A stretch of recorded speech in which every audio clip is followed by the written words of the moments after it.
Und da sind wir.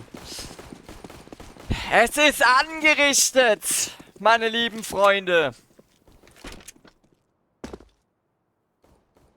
Die Champion Stage ist gestartet.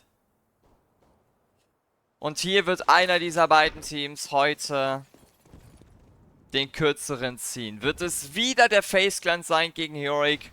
Oder schlägt man heute zurück und schmeißt die Nummer 2 aus dem Turnier? Wir starten mit der Pistol Round. FaZe startet auf der T-Side. Heroic auf der CT-Side. Möge das Major beginnen. Die letzte Stage. 7 Matches gibt es insgesamt noch für uns in diesem Major. Und wir werden mal zwischendurch wirklich mal kurz die Caster mit reinnehmen, dass wir wenigstens ein bisschen Stadionstimmung haben. Dieses geht schon mal mit 4 HP schon mal Richtung Tod entgegen. Rain 71 HP und Josh, der ist auch schon 10 HP runtergedrückt. Also, guter Vorteil jetzt für den FaZe Clan. Bombe kann nicht geblendet werden. 4 gegen 4. 3. Nur noch 2 übrig beim FaZe Clan. Bombe hat man eingesammelt. Man will den Plant jetzt um jeden Preis. Kein Push. Jetzt ist die Bombe zumindest hingelegt. 40 Sekunden hier für Heroic. Im 3 gegen 2. Natürlich in der Überzahl, aber 2 sind One-Hit gefährdet. Erster ist weg. Oh, der zweite ist weg. Twist. Oh, und Jesus geht down. Und dann ist es tatsächlich die Öffnungsrunde für den FaZe Clan. Und wir nehmen kurz den Sound vom Observer mit. Hört's euch an. Das ist das, was wir hören könnten. Also die Fans sind zu hören. Wenn jetzt die Caster nicht zu hören wären, könnte man den Sound auf jeden Fall die ganze Zeit mit drin lassen. Wenn man die Fans auch hier die ganze Zeit hören könnte. Ja, der ist halt dieser, also der Wunsch ist da, nur halt mit den englischen Kommentatoren. Aber wir werden mal zwischendurch immer wieder mal die Stimmen hier mit einblenden. So, 2 mal noch übrig bei Heroic. In dieser jetzt schon entschiedenen Runde.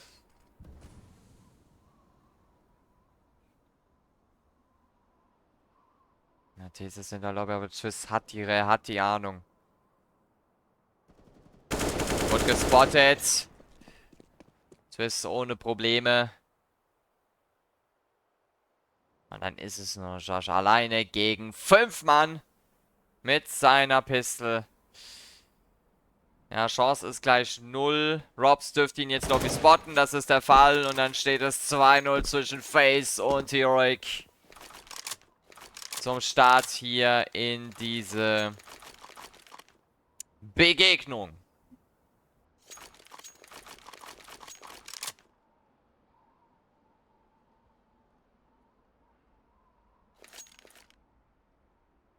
Also das verspricht auf jeden Fall hier ein sehr, sehr starkes Duell. Vor allem, es ist der Map-Pick von FaZe Clan. Man will sich diesmal gegen Heroic nicht geschlagen geben, in keinster Weise. Und deswegen will man auch erstmal schauen, den eigenen Map-Pick hier zu gewinnen. Kate mit dem Taser. Oh, der ist jetzt 63 HP schwer. Ah, veraimt! Kein Schaden. Am lieben Kerrigan. Und das 3-0 bahnt sich schon an. Es ist wie gesagt die Sparrunde. Vielleicht sogar ohne Verluste, vielleicht sogar ohne Damage. Er hat zu früh gejubelt. Rain geht drauf nach 2 Kills, 3, 4 und dann ist nur noch einer. Jetzt muss er aufpassen, der Robs, dass er nicht seinen einen Mat rausnimmt. Aber Der FaZe Clan regelt ohne Probleme 3:0. Schnelle 3 Runden in den ersten knapp 5 Minuten gespielten Minuten hier in dieser Begegnung und circa 19 Uhr. Ich weiß nicht, ob das jetzt feste Zeiten sind oder Running Times. Geht es dann ins zweite Match des heutigen Abends. Vitality gegen Into the Breach.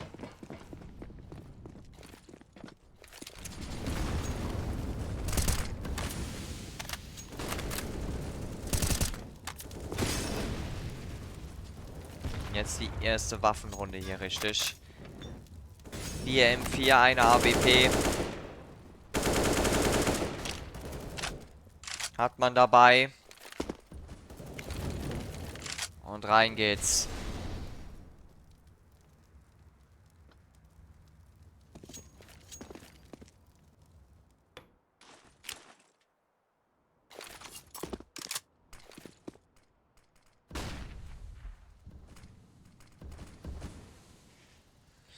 Heroic ist erstmal in der Pflicht, die erste Runde zu holen. Jetzt aber in der Überzahl. Jabi ist eigentlich auch schon tot. Mit 3 HB. Thesis.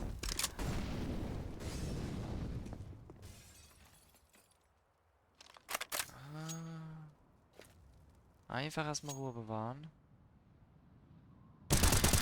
Gut. Jabi regelt noch irgendwie. Mit 3 HP. Robs hat den nächsten gespottet. Aber nur Robs ist der einzigste noch mit vollen Konditionen.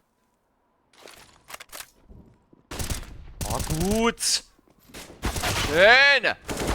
Schöner Support, aber trotzdem geht 2 Mann down. Aber für Heroic reicht es. 1:3 auf den Scoreboards. Wir nehmen den Sound jetzt mal mit. Eine komplette Runde. Können währenddessen kurz mal aufs Scoreboard gucken. Twist 6:1. Nach jetzt 4 gespielten Runden, das kann sich sehen lassen. 116 ADR, Save mit 103 ADR, aber noch eine 0,75er KD.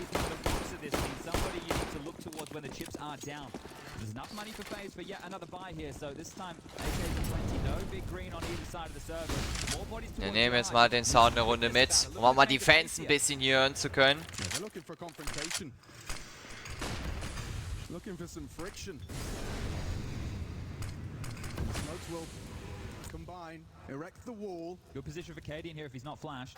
Gut, wichtiger.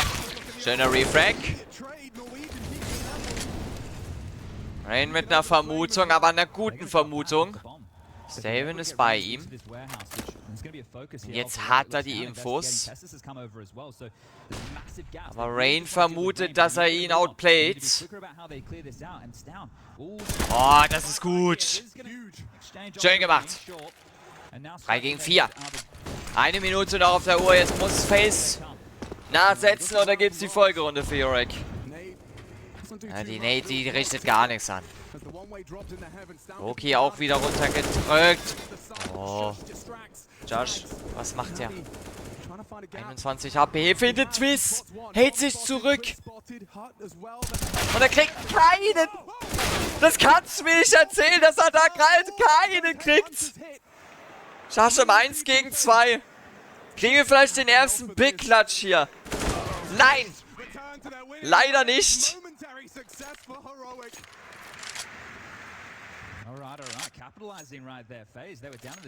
Schade, schade. Ist aber schön, hier mal ein bisschen den Sound mit dabei zu haben. Wenigstens das dürfen wir hier mit einnehmen. Aber das ist Gott sei Dank von GoTV. Dafür kann uns die Blast ja nicht auf die Ohren hauen. Auf die Finger. Wir haben das erste Timeout schon nach 5 gespielten Runden. Wir lassen den Sound jetzt einfach drin. Wir lassen den Sound jetzt einfach mal drin erstmal. Auch wenn wir, wie gesagt, die Kommentatoren im Maincast hört. Aber da das ja von GoTV auch hier eingeführt wird, ihr seht es ja unten eingeblendet, Observer. Ich weiß nicht, ob man es so einrichten könnte mit GoTV, dass man nur das Publikum hört, nicht die Caster. Ich weiß es nicht. Ich bin, was das technisch angeht, nicht so gut gesetzt.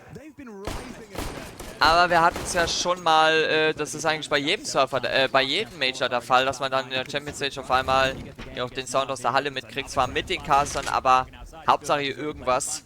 Ein bisschen Stimmung hier mitzukriegen. Und wir gehen in die Sparrunde hier von Heroic mit 2 Deagles, die man hier sich mitnimmt. Twist oben auf dem Silo.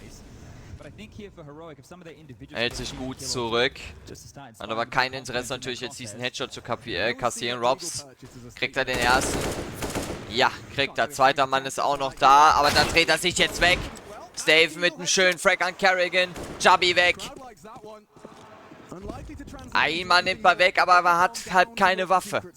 Aber auch keine weiteren Informationen, ob es jetzt wirklich B oder A wird.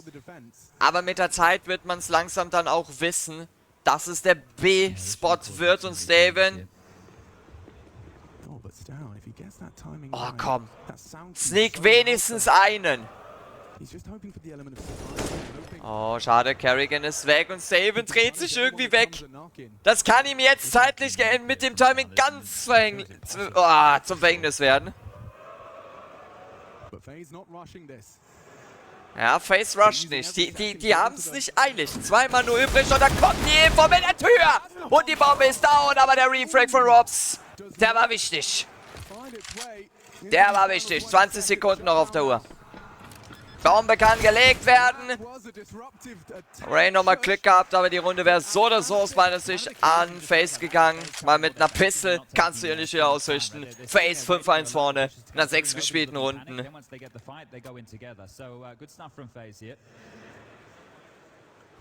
When they hit that pause, they understand that Heroic are a very active team. They want to set the tone early, but they'll keep moving in towards those mid rounds. And we already have a good example from only a couple 6 Runden gespielt, 5-1.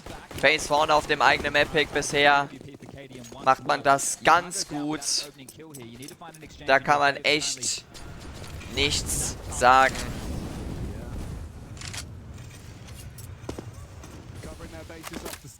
Nächste Full-Buy-Round. Wieder M4. Im Übermasterball und eine AWP. Man muss anfangen, den FaZe-Clan zu lesen. Die sind jetzt nicht mehr so zerbrechlich, wie wir es eigentlich im European RMA vermutet haben. Die sind runtergerutscht ins Last Chance Qualifier und haben sich hochgekämpft unter die 8 besten Teams. Das muss man sich auch erstmal geben.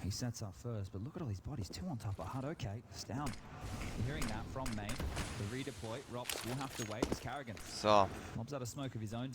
Jetzt kommt die erste Smoke. Und jetzt könnte Rain richtig zum Spielverderber werden, wenn er nicht vorher gespottet wird. Ja, und dann passiert genau das, was ich eben gesagt habe. Kate mit 2. 2 in einem. Oh, schönes Ding. Das ist gut. Und damit FaZe-Clan auf einmal unter Druck. Schuss steht da oben. Er wartet nur auf den entscheidenden Step. Aber hier heißt es, Waffen mitnehmen. Es wird das 5:2.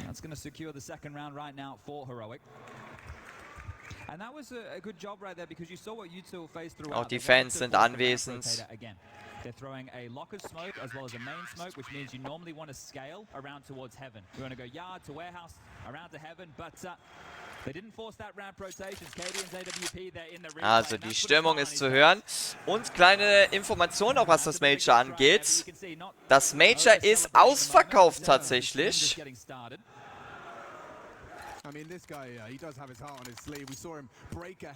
Komplett ausverkauft, also alle Tickets gingen tatsächlich noch weg vor dem Start dieses ersten Matches.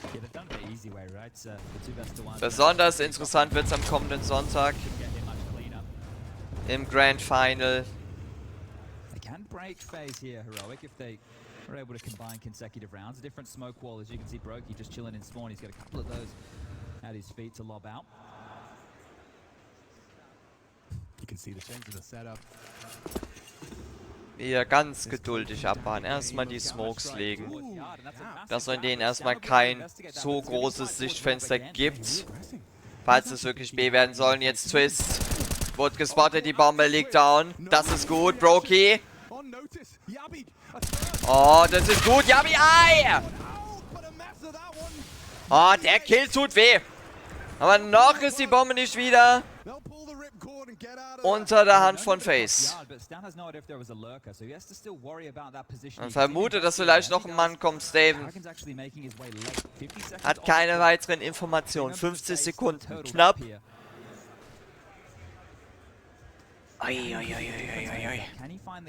Robs auch schon runtergedrückt auf 39 HP. Es wird auch ganz interessant. Carrigan. Steven. Carrigan. Wer piekt hier zuerst? Verlierer ist Carrigan. Und damit wieder Überzahl für Heroic. Nichts hat's gesehen. Schön, aber gepennt. Refrag.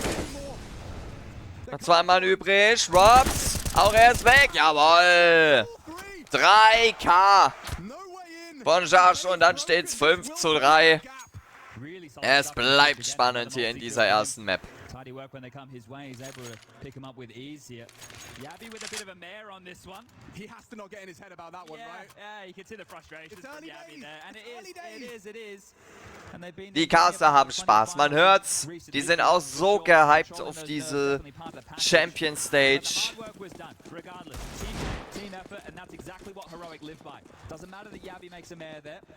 Oh, wir sehen's beim FaZe Clan. Sparrunde ist angesagt. The Tech 9. 2 Deagles nur. Die nehmen sie mit in diese 9. Runde. Erster Nate kommt. Oh, oh, oh, diesen schade, er riskiert nicht mehr, aber nimmt einen mit, aber die Nate. Brokey hat richtig gefressen. Ui, ui, ui, ui, ui. Yeah, that could be a bit of a problem here. How aware are they of this possibility? Oh, oh, oh. Carrigan, du hast einen Free-Kill vor der Nase und schläfst wieder. Ai. Wichtig, wichtig. Runde ist rum. Der kommt aus dieser Ecke nicht raus. Ja, das ist die Runde rum. 4:5. Heroic ist der Favorit. Erstes Timeout jetzt auch beim FaZe Clan nach 9 Runden. Must come through in the final moments there that maybe he could have slipped down the vent. Good awareness from Stout. Oh, hell, Leute. Oh, hell. See how Carrigan wants to call forward. Is he going to change those type of plays we were talking about? Because if they were to follow through with their yard smokes, we can see they can get space, right? Die Fans stehen klar für Heroic. 61,8% zu 38,2%. What's the change up going to be here? Auch weil man sagen muss, die letzten Duelle. Es gab insgesamt 5 Matches in den letzten 12 Monaten. 3 davon konnte Heroic sich schnappen. 2 Siege gingen an den FaZe Clan und das war jeweils in der Plus Premier im Herbst. Am Ende in der Gruppenphase. Und einmal in den Fall Finals.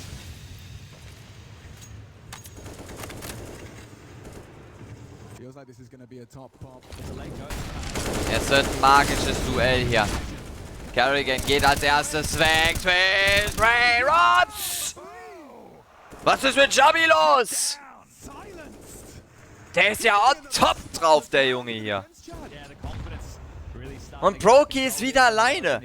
Und der FaZe Clan, sein Timeout läuft ins Leere. Wir kriegen den Ausgleich. Außer Brokey hat hier irgendwo noch ein glückliches Händchen, um hier jetzt alles zu reißen. It's all about trying to pick the position that the CT is going to play and then harass him and use that against him in the later game. So Shush getting away with it this time, but Yabi with a massive three-piece, and that's going to feel great after he had that little miss in towards lobby. So immediately reaffirming to himself that he can hit those shots. And Brokey shouldn't be too late as well. We got Nein, das war's. Yabi regelt. 5:5. 10 Runden gespielt. Damit läuft, wie gesagt, ins Leere für den FaZe-Clan. Beide Teams ein Timeout gezogen. Wir haben 10 Runden gespielt in dieser ersten Map auf Nuke. Let's go, Leute, let's go.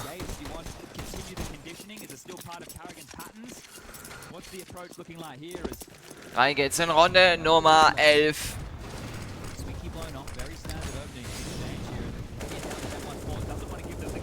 Na, man kauft wieder ein bisschen. 2 Tech 9s.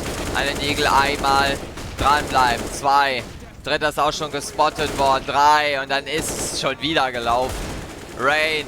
Ist der letzte Jabi. Ja, und dann ist die Runde ratzfatz rum. 30 Sekunden. Und Heroic geht auf einmal in Führung.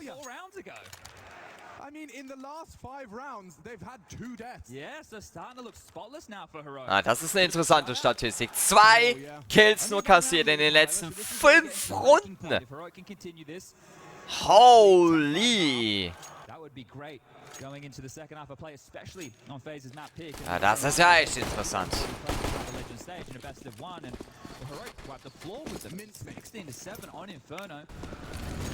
112. 1,40. Kann Heroic jetzt diesen Aufwärtstrend halten in diesen letzten 4 Runden vor der Pause. Oh ja, wenn er die gut wirft. Oh ja. Ja. Das ist gut. Über 50 Damage produziert. Brokey hat am meisten geschluckt. Flash, Smokes, alles kommt. Yabi muss aufpassen.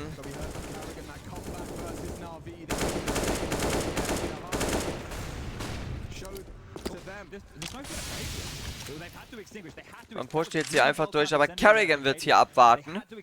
Vielleicht wird er hier tatsächlich auf Abstauber spielen. Richtig aufgepasst. Erstes weg bei FaZe. 4 noch übrig. Und dann wären wir noch eine Runde im Feld für die Halbzeitführung.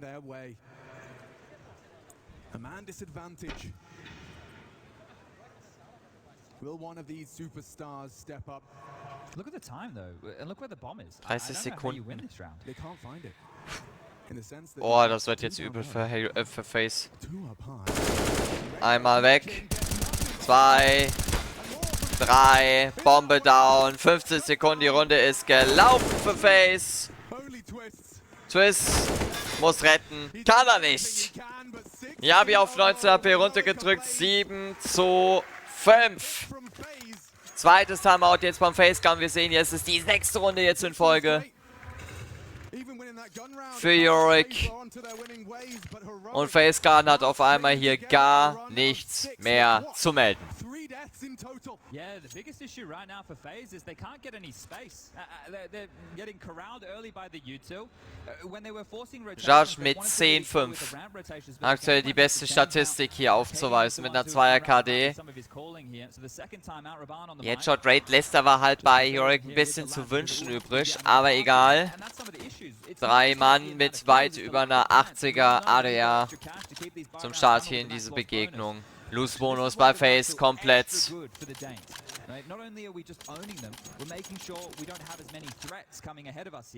Weiter geht's Runde 13. 3 Runden noch vor der Pause.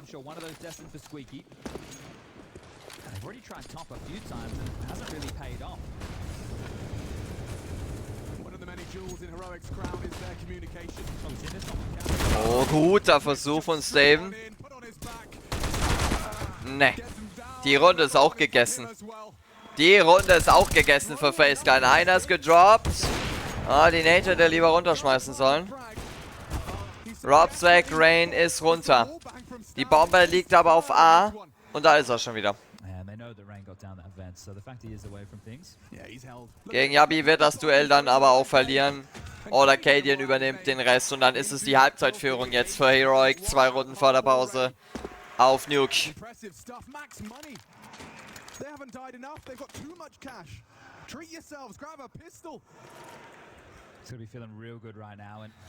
Jetzt nochmal alles geben in diesen 2 Runden.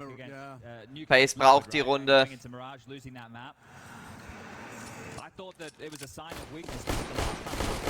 Aber wir sehen hier, Yabi, der hat fast 16.000 auf dem Konto. Der hat fast all in. Der hat fast alles auf dem Konto.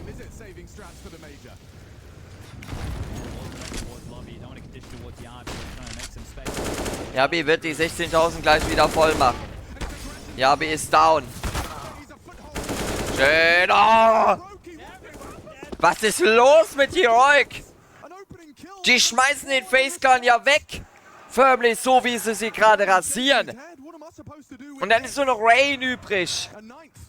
Der hat eine Minute.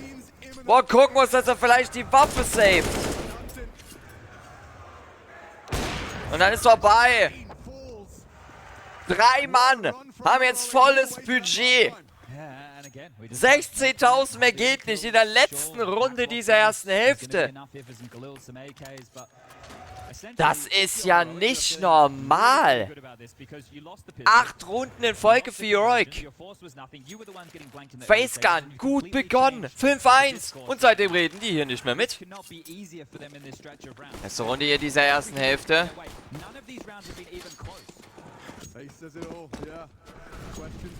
Eieieiei, der FaZe-Clan gerade ohne Idee und Antwort. Twist ist gespottet worden. Ja, die Nate richtet gar nichts an. Rain, kriegt er ihn? Ne, er hält sich zurück. Will diesen Frag nicht riskieren.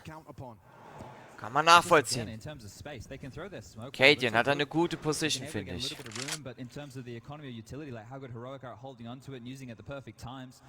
Hat einer dieser Spieler eigentlich gerade die Goldmünze? Da kommt die ersten 2 Smokes. Dritte liegt auch noch. So, Info ist jetzt bekannt, dass da... What the fuck? Ja, schieß doch rein wie ein wütiges Hörnchen. Junge, Junge, Junge.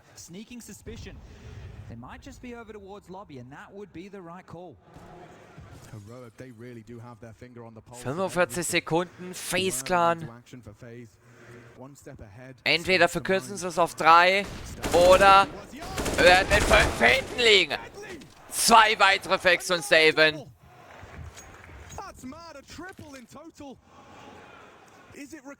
3K von ihm. Das Ace war nah dran. Das Ace war spürbar. Cadian, Kopf ist gesehen. Die Bombe liegt down. Brokey ist der Letzte. Und dann ist es die Halbzeit. 10:5 liegt Heroic vorne. Nach einem 1:5 Rückstand. Wir gehen kurz in die Pause und gehen gleich in Halbzeit 2. Und da bin ich wieder für die zweite Hälfte. Ah. Ja, merci. Herrlich. Heroic liegt 5 Runden vorne. Der eigene Map-Pick von FaZe-Clan ist auf einmal ganz gewaltig in Gefahr. Ja, aber es ist ja, wie gesagt, noch sehr frisch in der zweiten Hälfte. Oh, Steven. Oh, Steven mit 2. Steven mit 3, Junge. Komm, Junge. Mach's Ace jetzt. Jawohl, komm, hol dir Rain noch. Schön spotten. Hol's dir, Junge. Knife ihn, komm, hol ihn dir. Das ist aber die Info ist da, Steven. Hol's dir jetzt. Geh rein, lass dich abnehmen. Und dann haben wir unser erstes Ace in der Champion Stage. Ace Nummer 1. Steven mit 5. 11:5 für Heroic. Ah, so schön! Herrlich! Aber dieser Knife-Versuch. Oh, so geil.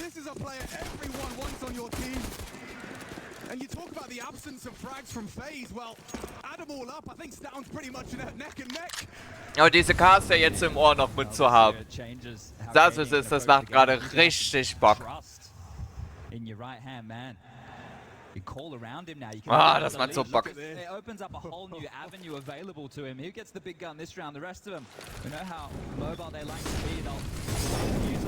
David mit seiner AK. 2 weg, 3 weg. Heroic kämpft um zu überleben, aber Robs auch. Nur noch Brokey. Hier habe ich einen Canyon und dann ist die Runde Raum 3K von ihm und das ist ein ratzfatze 12:5. FaZe Clan, guten Morgen, aufwachen. Es ist die jetzt insgesamt, kein Witz, 11. Runde in Folge.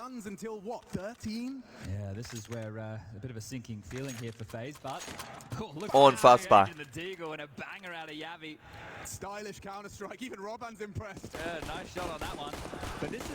Steven. 24:9 zum Start hier. Unfassbar. Man merkt sofort, Heroic will unbedingt rein. Oh, Canyon ist weg. Okay, das ist ein Überraschungsrack zum Start. Aber die Fans sind wach. Saban hält sich zurück. Nate kommt. Ah, gut. Rain ist zurückgegangen. Hat also diese Nades gerochen.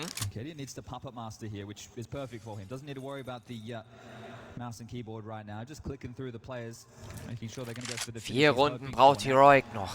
Dann haben sie diese erste Map. Und FaZe Clan läuft dann wieder einem Rückstand hinterher.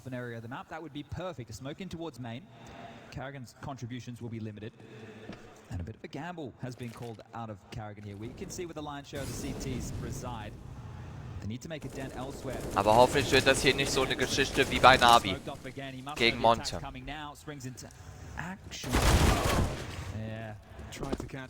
Vorgestern Navi am FaZe Clan gescheitert. Gut, gut. Oh, da Double Dubby und Steven. Regeln. Robs ist der Letzte. Bombe kann geplantet werden.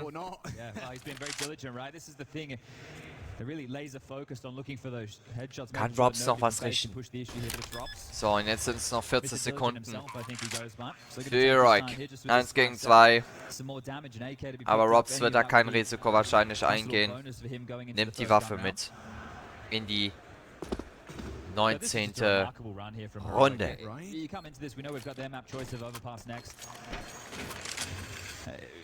Flawless to close out the half. 9 consecutive rounds. You come in here with another 3, so we're talking 12 on the trot in terms of the amount of damage done. What did I say? Keine Waffe. 9-round spread. Well, they've only managed another 7 in the second half of that, and they're on the CT side, whereas Heroic have to come. Kann er vielleicht gleich rein? Vielleicht irgendwo noch was nehmen.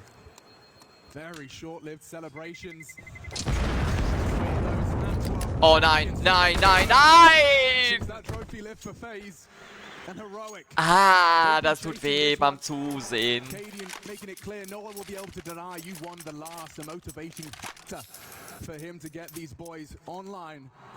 At the same time. I think right now Cadian's about to go for a bit of an uppercut here.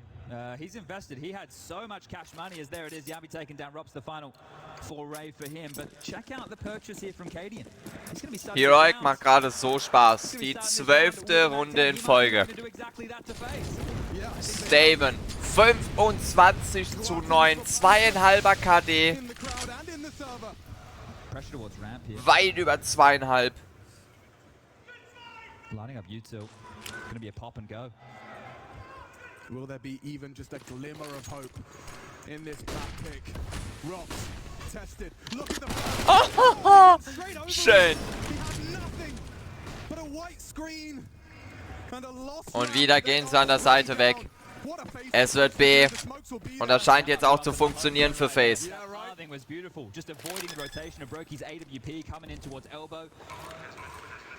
Wow. They're gonna come for this though, FaZe. Running out of Das ist opportunities, ganz gonna keep bitter this hier one gerade man für down. FaZe. This has to be perfect from FaZe.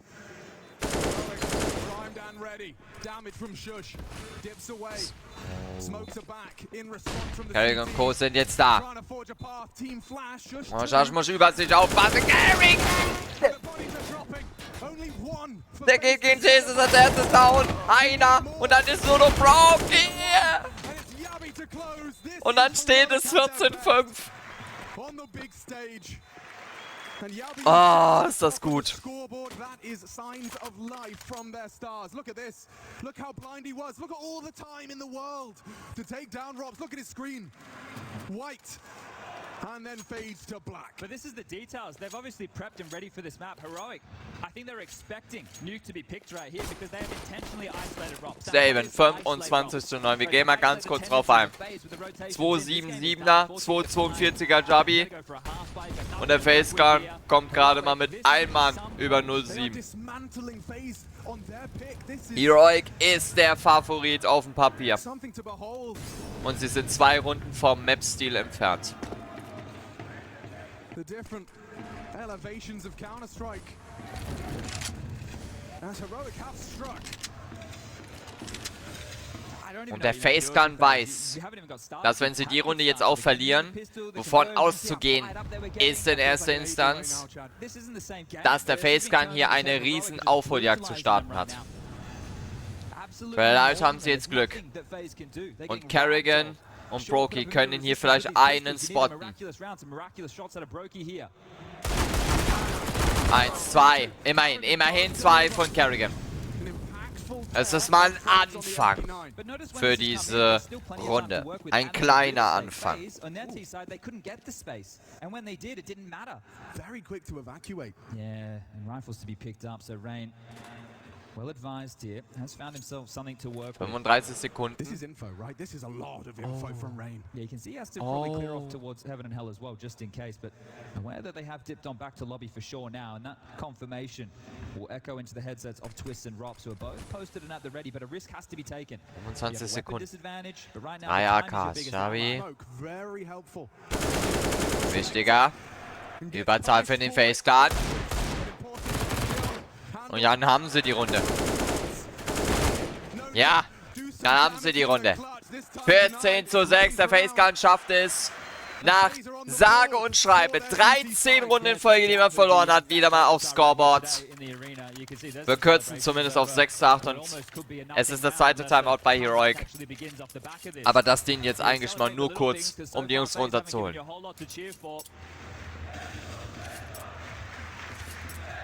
I reckon it's because the Golden Hornets are scared of him. Wow, yeah, I think so too.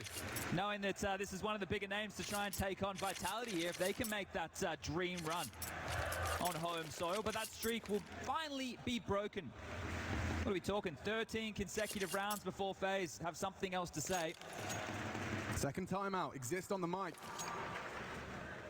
A 30-second breather for the 10 in the server. And for the thousands in the Accor Arena. Again, they're just bringing out a Mac 10 when they could have really prioritized Zur their Anmerkung, so 20.000 Fans in der Accor Arena. Komplett ausverkauft an allen 4 Tagen. 80.000 Fans werden dabei sein insgesamt. Oder halb einige an allen Tagen. Aber alle Tickets für dieses großartige CSGO-Finale sind ausverkauft. Diese Info hat die Blast vor knapp 2 Stunden bekannt gegeben.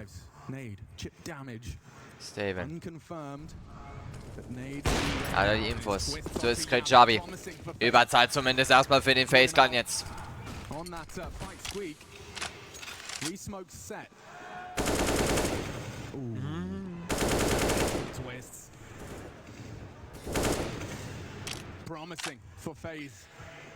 FaZe lebt irgendwo noch. Wenn auch jetzt noch nicht der Funke so groß ist. Oh, der hat ihn gesehen. Ah! Brokey, Brokey, du bist ein Biest! Du bist ein Biest, Junge! That's what you want to see from Brokey. Getting in the thick of things where he does his absolute best work. Das können wir uns doch mal angucken kurz. Explosive AWP with the ramp push, locks him down, caught out of position on the quick change. Der You think Junge he's ist done, ein you think he's Biest. dusted, and then he does this. Tested. Bang. Mann, Mann, Mann. Unfassbar. That's gonna feel good. This is the part of another FaZe comeback story. Writing plenty of novels this time round. They prove to themselves that they can do it when it really matters. Well, it really matters now. This is your pick and you're down in the dumps. This has to be a clean conversion of round 22. Nothing but a P250 or 2. Running into Rops. Looking to bring the pain. The range should have the rest. Katie is going to do his best. With 6 HP and 4 to find, it's the nade to secure it. The people have spoken.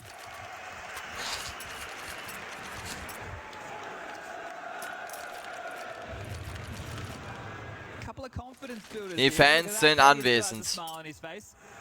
You can cheer, you can celebrate, but Heroic just need 2 more rounds. And well, they have taken a full eco to afford a buy here, but look at this from FaZe. Something a little bit out of the back pages of the strap book. The double orbs, Rops with 1. Cadian bleibt mit 3-6 übrig, nimmt nur eine Tech-9 mit. Volle Rüstung, 2 Flashes, Smoke, Molly. Das nimmt er mit in diese 23. Runde und Yorick braucht nur 2 aus 8. Maybe he can steal one. Actually, Carrigan's the one to draw first blood. Carrigan, Fortress. Oh, und ist wieder offen. Even free. Brokey. Oh. This is concentrating. Bah. Josh ist alleine gegen Brokey. 1 Minute. Mit was rechnet Brokey jetzt? Oh, das wird ein historisches 1 gegen 1 jetzt. Wenn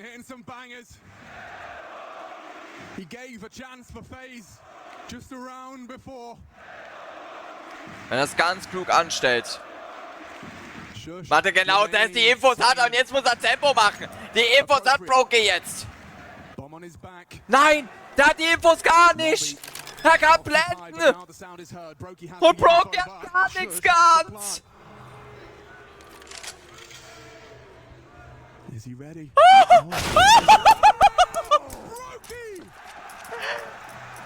krieg mich nicht mehr ein! Du hast ihn rechts vorbeilaufen gesehen, aber er hat sich auch gedacht, ach komm, der könnte bestimmt da stehen. Bam, zack, Headshot, weg mit ihm. Eieiei.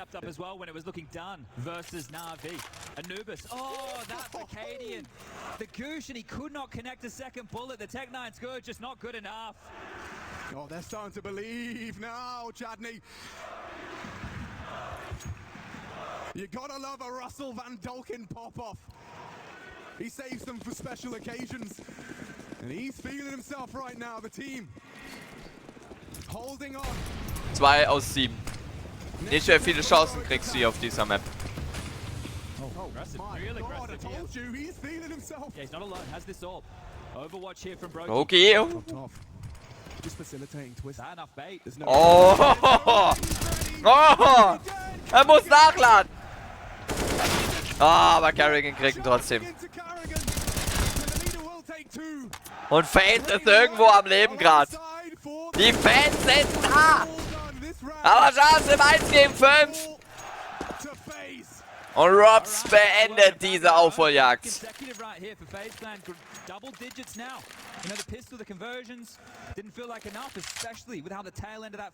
Meine Herren, macht das Bock hier gerade. Die Fans zu hören, die Kommentatoren. So eine richtige Watch-Party-Feeling hat das Ganze hier. 10:14, 2 Runden braucht Heroic noch. Immer noch.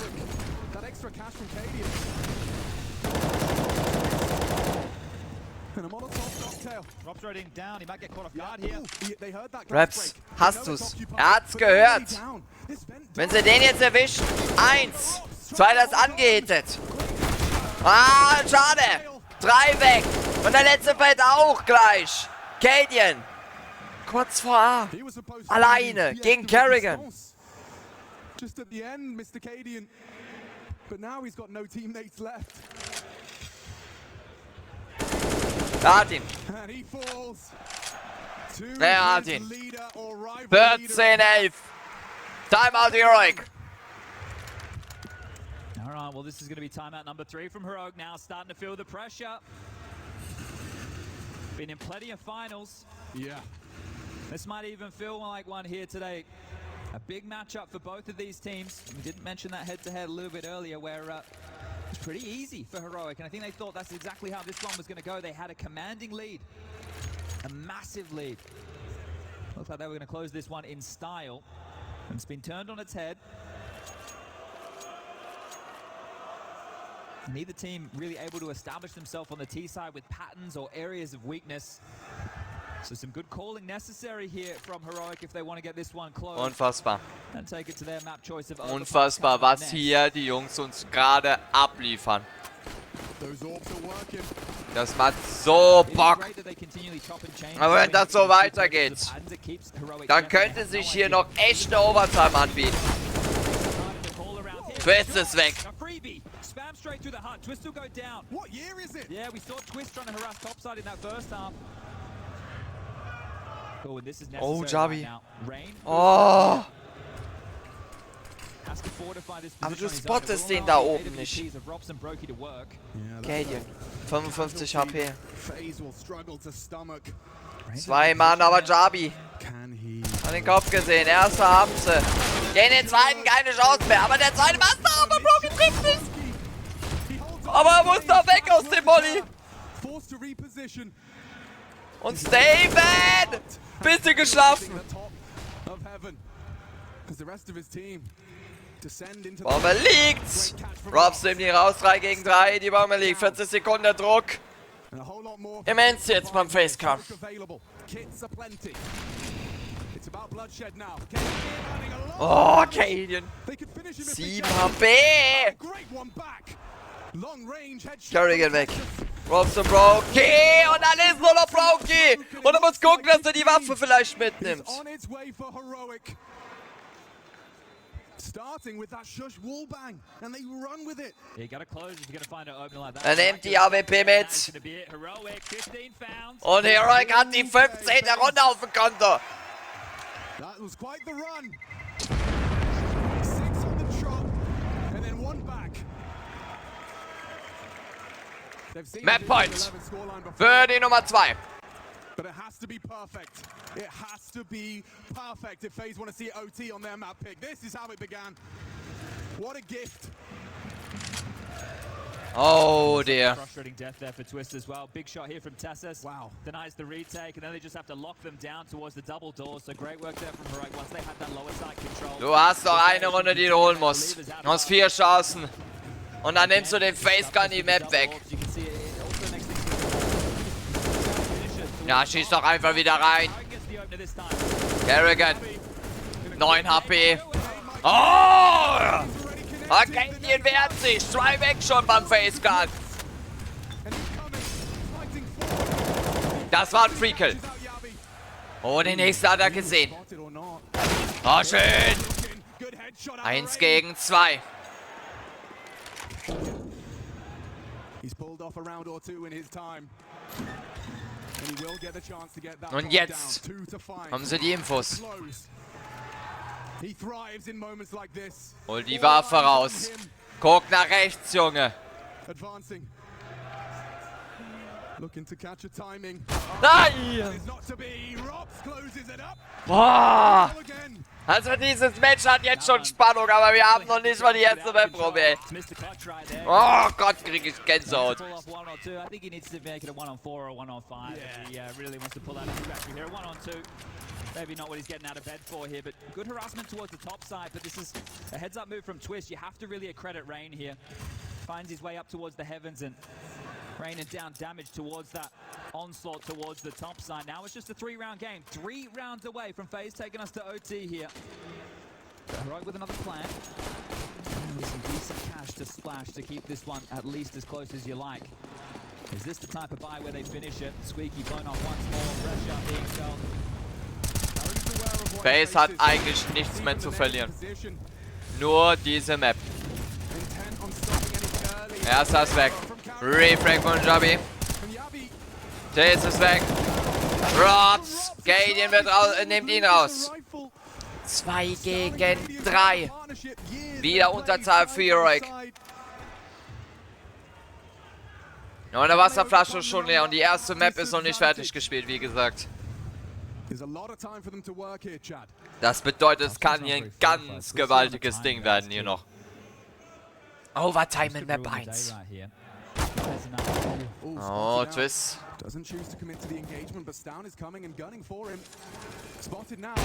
Free. Cadian.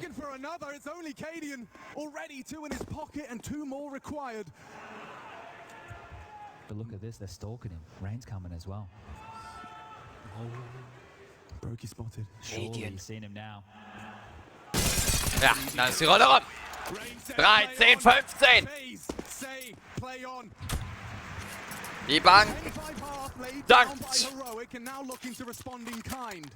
I know that was a dangerous looking buy, but that was only a half buy from Heroic. Oh, This will be a full dear. buy.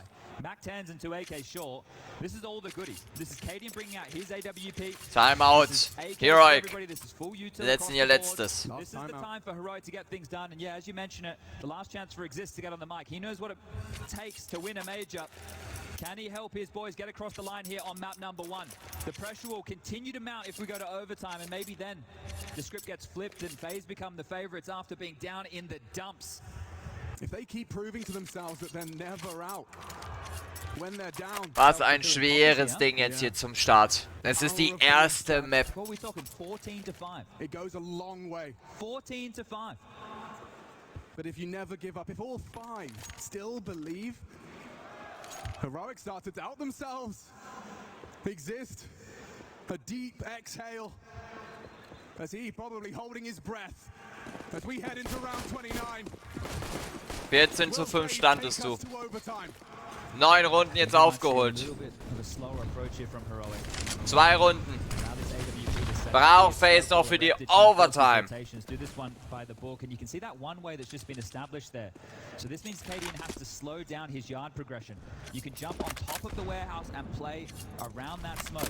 And just the idea of it is extremely scary. You can see it being considered with the scope, a nade goes into it, and it's actually corralled them perfectly for Rain's Gute nade. Nades. So you can see just pushing and controlling Heroic as they please. Now the smoke wall to be erected. I don't think Rain's angle is going to be effective. Oh, wie steht Steven? Still loses his life. Er lebt mit 7 AP, da hat Cadian ihm nochmal richtig den Arsch rettet. Hanging on by but a thread. Well, last time they got the opener was Shush spamming through Hut and they converted the round. That might be enough here. It's now being very low. Könnt ihr jetzt zum Spielverderber werden für Heroic. Hot Molly at the ready. Sam's going to set up the boys here with no HP. It's loud, it's intimidating, it's daunting. Twist still has vision. Oh, gut. It's a miss. Need twists. Twist ist weg, Robs ist noch im Spiel. Oh, schön von Brokey. They're holding on. Palms are sweaty. Cadian down the vent. You've still got the bomb on the top side. Steven ist weg. It's Robs again. Nein. Holding on as we go the distance. Despite the discrepancy. Despite the opener. Ich muss so mit dem Kopf schütteln gerade, das ist Wahnsinn. Wir holen direkt im ersten Match, in der ersten Map, 30. Das zum Start hier. No rain, no Carrigan, no twists, no problem. Again, Brokey just activating here. And now, yeah, this isn't so easy anymore as Carrigan starts. Heroic wird sich so ärgern. Wieso haben wir FaZe ganz so weit auflaufen lassen?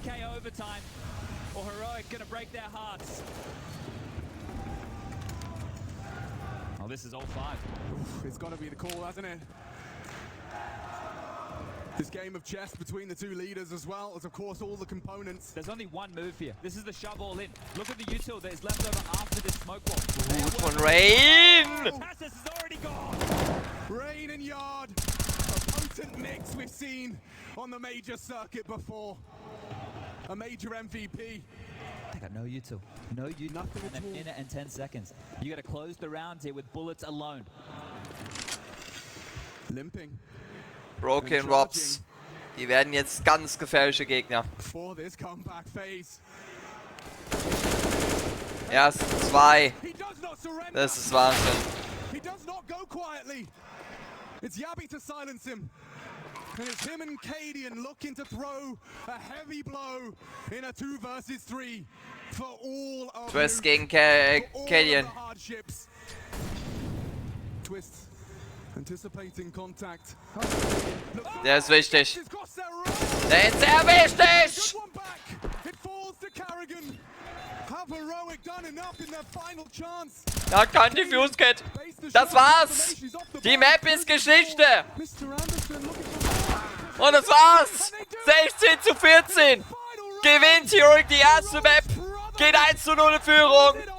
Und drückt FaZe Clan in die Scheiße. Die müssen sich gleich die Gegenmap holen. Auf Overpass. Unfassbar. Was ein Start hier ins Major. And then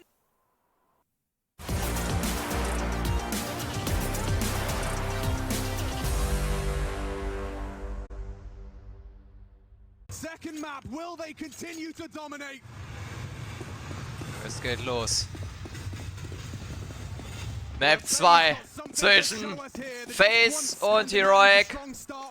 Und eine Sache habe ich vergessen noch zu bearbeiten. Das hängt damit zusammen, dass ich leider eben erst Zugriff bekommen habe auf die Map. Und jetzt stimmt's auch. Also, Heroic liegt 1:0 vorne. Die Map von FaZe gestealt. Und auf Overpass könnten sie den Deckel... Rein gut! Wieder können sie den... Oh, Herrgott, ich bin jetzt schon wieder aus dem Konzept raus. Schöner Boost. Aber auch ein schöner Refrag. Jabi. Jabi, free. Misinformation. Twist has no idea how that's happened. Robs, he can't explain it. Yeah, but they don't know about Rops. Heroic have no idea here. Das Test is muss coming back. He aufpassen. might get caught off guard. Yeah, but he's worried about Monster. This could catch him. It's really up to the timing. Still smoking heaven. He doesn't know that Rops is on the other side here. He's past them. Yabi, assuming it's clear it's where he came from. Maybe Robs can have the element of surprise on this They're not one. going to clear Das this. wird jetzt This lustig. should be an opportunity. Carrigan weg. Robs und Rain. Oh, schöner One-Tap. Oh, schön. Oh, schön. Shush meets his face. All good in the FaZe Clan hood.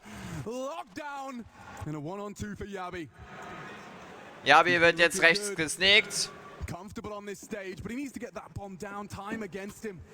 As are Rain and Robs. Und da ist die erste Runde rum. Einen kriegt er noch. Und dann steht 1:0. For FaZe. Yeah, well, that's how Nuke started, right? They grabbed that pistol. They were able to go for that flyer. They had a very, very Auf good Nuke. look-in on Nuke. And, Die Pistol zuerst geholt. Dann 5-1 vorne gelegen und dann ein bisschen nachgelassen. 13 Runden in Folge. Wenn Heroic die Map holt, ist das Match rum. They're actually going to leave Heroic wanting. No plan. We look at a bit of a full eco here. Sure, there's a molly, a couple of flashes and P250s, but they do want to buy into the next round of play. Ja, keine Waffen gekauft. There is a window Nur of eine time that's Deagle ist closing dabei. as, Nee, FaZe keine run forward Deagle. towards A. They now have a Bin good blind. idea, there isn't too much pressure coming. 1, 2, 3, 4, 5!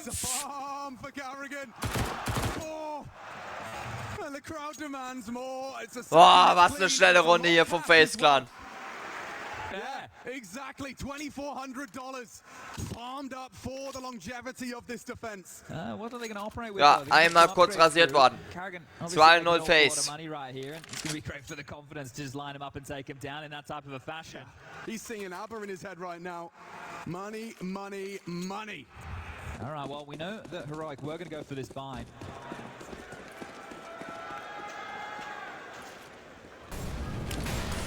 several departments, but this is a bonus round for FaZe here with their level of investment. Just wanted you to keep your eyes on Yabi. Well, here he is. It's not the monster tunnel, it's the short pipe. Heroic. Eine Galli, 4 AKs. And already calling underpass clear. Einfach aufpassen Continuing to jetzt. force the issue. Wenn Carrigan wieder das perfekte Timing hat. Diesmal nicht. What a flash. Yabi. Steven wird wenigstens auf 40 AP runtergedrückt. Den Twist und schafft den Rain. Und dann sind nur noch 2 Mann übrig. Beim FaZe Clan.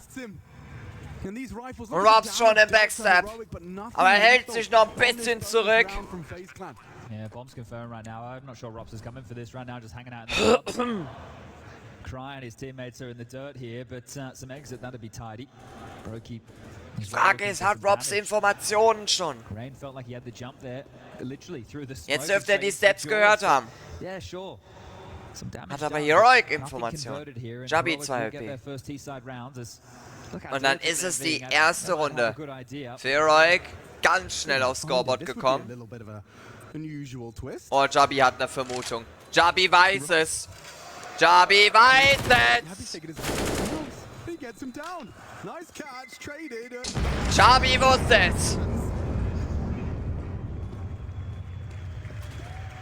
And Heroic successful on the first buy. No, FaZe can get straight Nur back Jabi into the muss mix here. kaufen. This is the flash and Jabi. Der Rest Yeah, hat you can see not completely gefühlt ohne blind right Kratzer there, still überlebt. able to connect the dots there, and this is the aggressive maneuver from Rain, trying to make something from the mess that started to cascade out of control on that B side. Oi, oi, oi, oi, oi, oi, oi.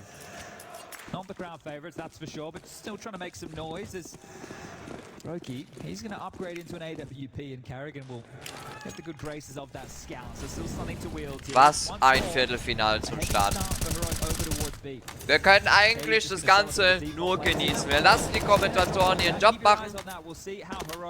Ich genieße das Ganze hier. Boah, diese Nate, die schmeckt wieder gewaltig.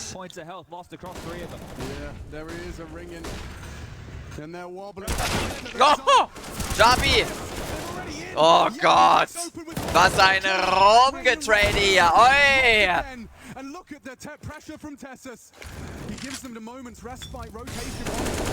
Oh, Tessus muss weg. Into the fight, forced back. Chipped away at Carrigan, spotted, re-smoke. Oh, der spottet nichts. Didn't hit it. Ah, gut.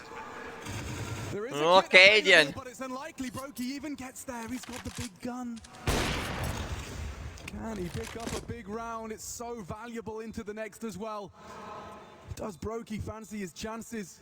Looking to Boah, aber schön von Tessus. Aber Beata. Zwei beide. Oh, 100%, right? This team is built on that bond of brotherhood, right? Oh, look who we got here. Ah, Crucial. into the breach. Taken to the stage, of course. Yeah, just soaking it all in. I'm sure there's a bunch of British lads out here to support the boys. Or I think the lads as they've been dubbed. That's right. But once it's these two scopes trying to retake, they've lost the side right here. Ein ganz spannender Start hier wieder. Heroic 2:2. But this is it. This team, they've gone through an awful lot together. Heroic steht tatsächlich zu Recht da, wo sie aktuell sind. Auf die Nummer 2 der Weltrangliste. Holen jetzt aktuell nur von Vitality abgelöst. Und gespottet. Kill would be great here, but now he's been spotted. We'll have to dip on back for a moment. You can see no rush macht here Jabi? from Heroic. So they establish exactly what type of fight. Was ist der erste? An awful lot in the rifle department and the util as well. So it's down with the opener. Rain still noted. Falling into place nicely. Yeah, and Yabi can walk into the B site whenever he pleases here. We can see it currently being left wide open. Wo geht by die the Bombe solid gleich hin? rotation of Ist die Carrigan and Frage. Brokey. Erstmal Informationssuche. Aber I just saw Yabi shaking his head. I wonder if he was just saying I'm not bedeutet für mich alles jetzt auf B hin. Nothing to report. I thought he was just getting the hair out of his eyes. That too. So, die Infos dürfte Carrigan jetzt haben, It is wide open for the dass take. es jetzt B wird. And they are going to remain diligent. Alles That out naten, full. zusmoken und was auch nicht geht. Into the site, smoke is there on heaven. and lots of Gut, people aufgepasst. Yeah, a Hail Mary through the smoke from Carrigan. Bombe liegt. like a little damage, but Ja, wir hören es gerade, die Halle ein bisschen verzögert, 2 Sekunden der Ton. Das wird uns aber hier nicht hindern, Brokey. Oh, schön. Oh, schön. Zwetzer, gegen den fällt er nicht. Und dann steht es 3:2. Heroic geht in Führung und das ziemlich früh im Map Nummer 2. Yeah, this is where it really needs to start, right? They were doing great guns over there on the nuke CT side. They were stepping up, and the two players highlighted was Brokey and Rops, right? Those two, when the chips fell down, multi-kills, great in some of the tighter scenarios. They had no AWP available for Brokey. FaZe muss die Maps stealen, um noch eine dritte Map provozieren zu dürfen. Ansonsten werden wir hier eine 2-Map-Geschichte erleben. Aber so weit wollen wir es heute noch nicht kommen lassen. Es ist noch früh hier auf Overpass. Es kann alles passieren. This does look cheeky. Yeah, if you're trying to harass any players on the jiggle down here towards Monster, it's very common as the nades, the flak damage, they come on through. I don't think that molly quite landed. Cool idea. Molly ein bisschen verworfen. Molly, so Yabi had the space, he can flash back and duel for this. Ah, guter Verdacht mit dem Nate. Deshalb das letzte Budget, was jetzt FaZe mitnimmt. Be able to save his smoke. He's forced to deploy it by Shush's Molotov.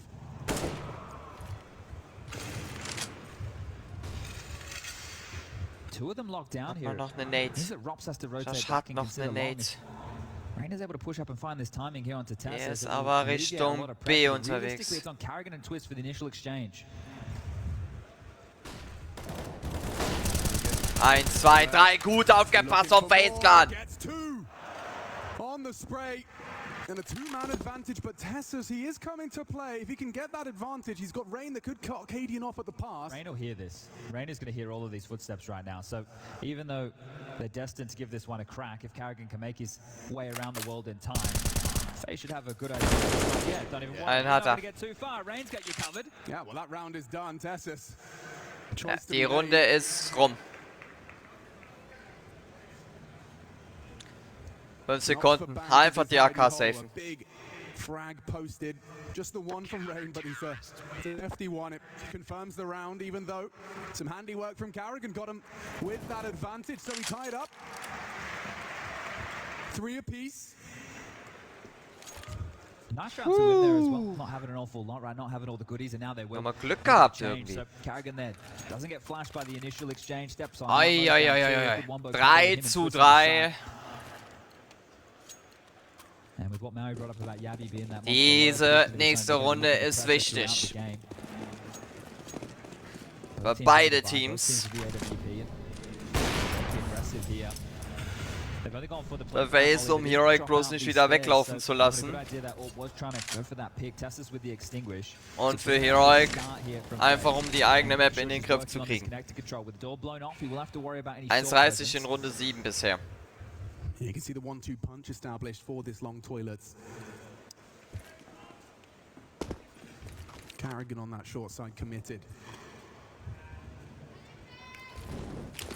Heroic ready themselves for. Ah, schade. Yeah, he should be dead, but he actually goes forward of it. He lives. Oh, he got away? And he gets away from it. An advantage seized. Richtig. By FaZe's leader, Tassus, ensures it was momentary. Tassus muss gegen Rops aufpassen. Das ist ein sehr schweres Duell. In the meantime, they sneak and they snake up Banana.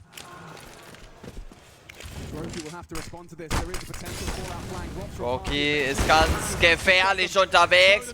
Und jetzt kommt Rops vom Backstep.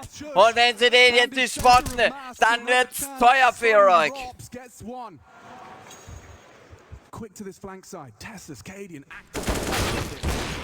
Richtiger Frag an Carrigan.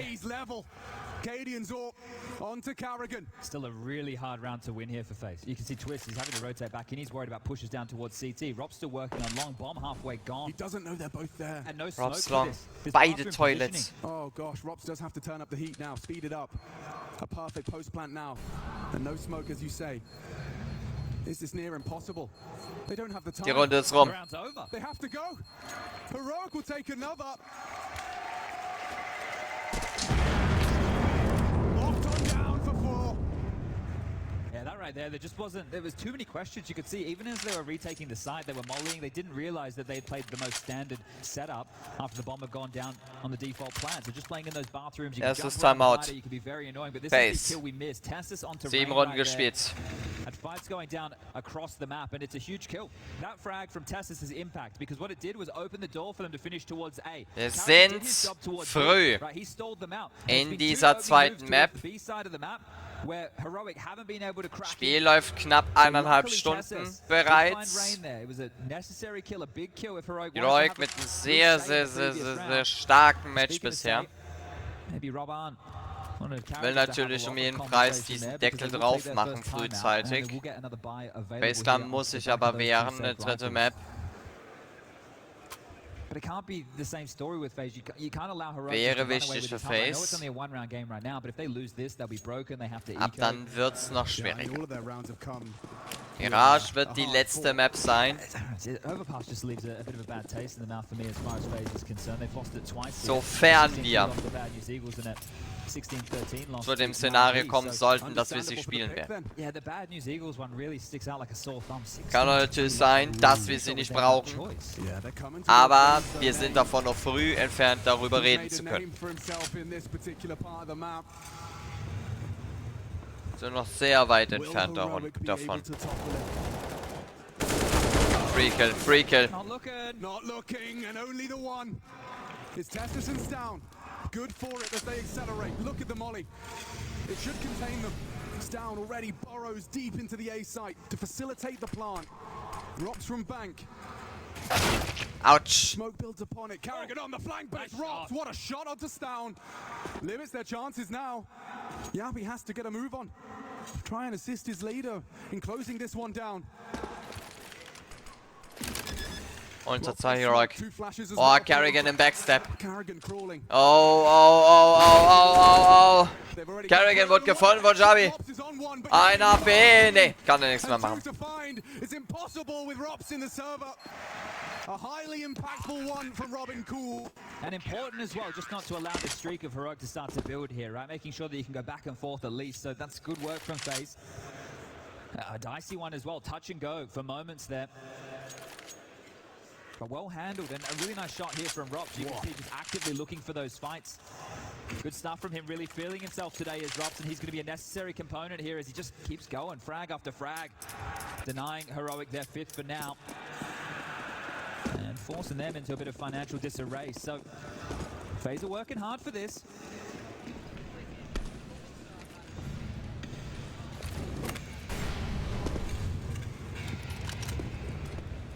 $1,40. It's going to be a flash and go here. So, yeah, you're hoping they play close to Fehlzeit wird man sich jetzt lassen müssen bei Heroic. Oh, they're obliging right Es ist now. die Bonusrunde für FaZe. Yeah, that flash could Jeden be Frag, worth den wir the jetzt goal. mitnehmen, wird teuer. Au! Komm, mach zweite. Nee, schade. Mows them all down on Twist. 99. Krieg 4, Brokey hilft aus. 4K, 5 zu 4, FaZe führt wieder. Coming from sprays like that. Dealing with these ecos. And Jetzt ist Maria, profiting Freunde. from it with that SMG. Give him a little bit of extra cash going forward here. With the smoker vision, you can see the destruction. And this is I guess Erstes the flip Timeout, side of the Heroic. mentality. 10 Right? Runden rum. You have to group up on the ecos. You don't really have many other options available unless there's going to be some bangers on the deagle shots there, but exist.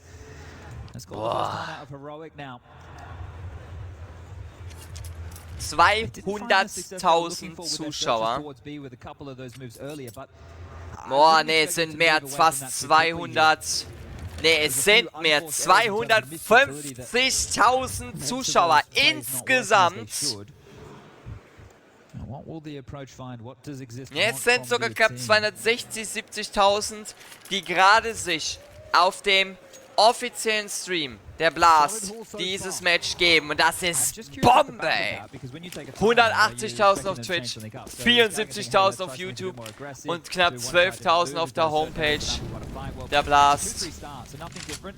Double layering of mulling. It means that Tessus cannot push in towards playground. It gives a timing, which means now he has to be aware of Rain potentially pushing up. Might slow his crawl on the default, take back that space towards playground, fountain, party. You name it, plenty of angles to have. Wichtiger Frag von Robs. Erstmal die Überzahl.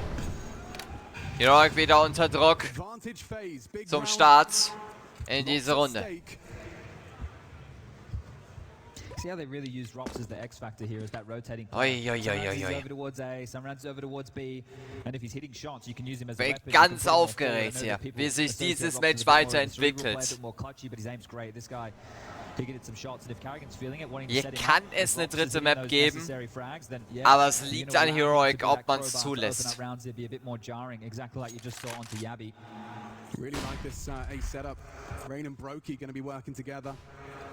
It will be Brokey's responsibility, I imagine, for that long side. He's starting to maneuver forward. Are they not considering this? Tessus is given an opportunity. Rain will be given a responsibility to hold. Tessus ist durch. Long smoke, but he's already Tessus ist through. durch. Tessus. Wenn er jetzt in die richtige Richtung guckt, hat schon eine blöde Vermutung, dass er gefunden wurde. Ah! He's been found by Rops. Again, we say his name. Wäre er schneller rumgelaufen, Toilets, dann hätte er vielleicht zweimal kriegen können. Und dann hat er den nächsten gesehen und Canyon, die Wand hält ihm am Leben. Die Wand hält ihm am Leben. Runde rum. 6-4. Es ist erst die erste Hälfte dieser zweiten Map. Und ich bin jetzt schon am Ende, ey. Da waren einige Highlights in dieser ersten Map dabei.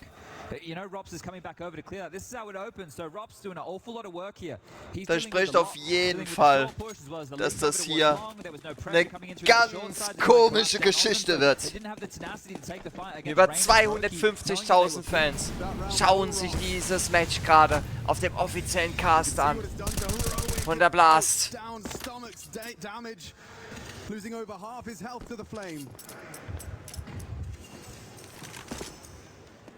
Unfassbar. Readjusting their game, it's Rain and Brokey. A dynamic duo to be cleared out by this heroic assault. You've got to put some weight towards this KD and AWP when you've seen the sacrifices others have made, juggling weapons now. But still, 3 rifles is all heroic have to boast. You won't allow him to work at least. He might be able to catch Brokey jumping in the side or posting. Eine Minute auf der Uhr noch. 2 Runden Rückstand, das ist gar nichts. Wow! Oh! Doppelpackmenü wieder geholt. Oh! Brokey ist ja gerade ganz gut drauf. Und für Canyon ist die Runde rum. Für ihn gilt hier nur Waffe safen. Aber so weit wird es nicht kommen.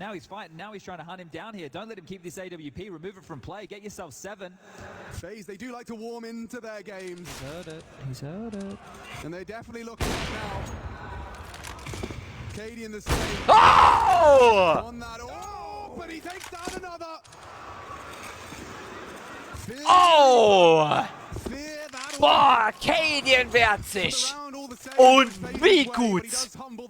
Yeah, a couple of nice skills there. Oi! They can't get too aggressive. Oh! You can see Twist and Rops, they've been called off. They want to keep these AKs. They know they need residual. Wow! A little bit overzealous. There's more than enough money for another. Also, das ist Wahnsinn. But managing their finances, you get aggressive, you get shut down like that. KD and Wie sehr er sich wehrt, dass er diese AWP nicht verliert. Unglaublich. It just feels like he's really starting to put lightning in a bottle here. Those shots, we're seeing them hit through the walls. I'm not sure he's so confirmed that that is the Runde 12, 4 noch in der ersten Hälfte. The corners, the heads, he's not missing. it's just so hard when you save an AWP because you want to allow it to work.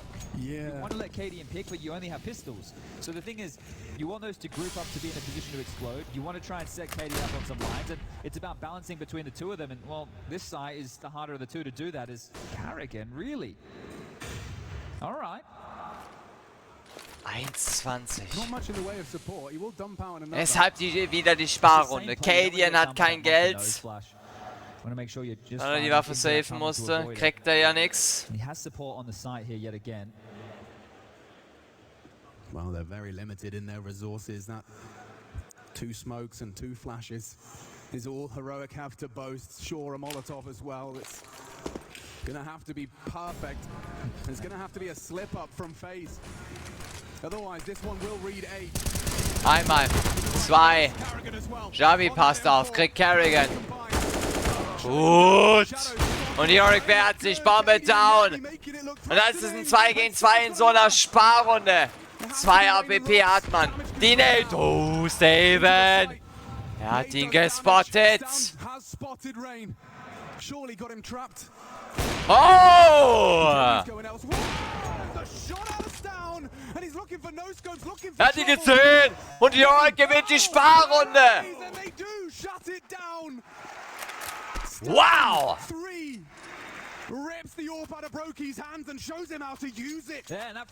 Heroic kann Sparrunden. Wahnsinn. Das ist ein Grund jetzt beim FaZe Clan. Ein Timeout zu ziehen. 3 Runden vor der Pause.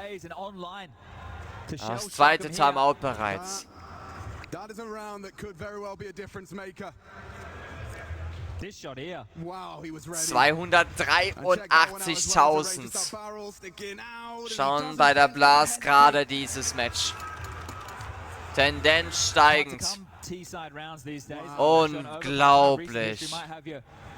Second guess in that statement, but I wouldn't want to be playing T-side overpass in the quarterfinal match. It's not a whole lot of fun here, but Heroic are making it look like a good time.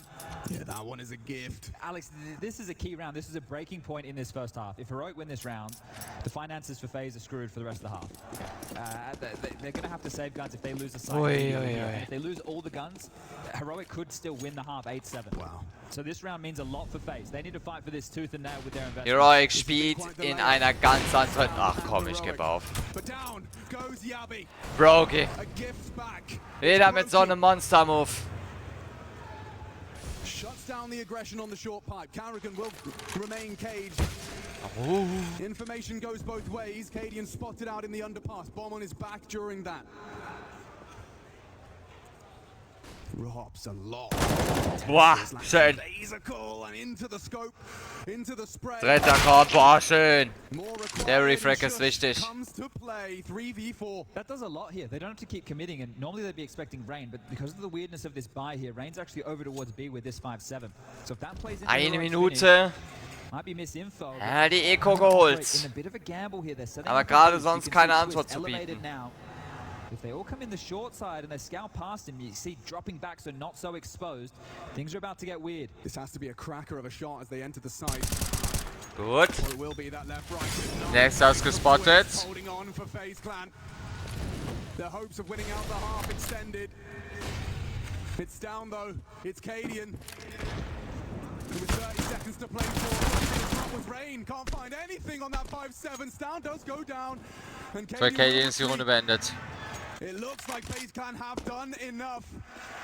They will have a buy. Uiuiui, Halbzeitführung für FaZe.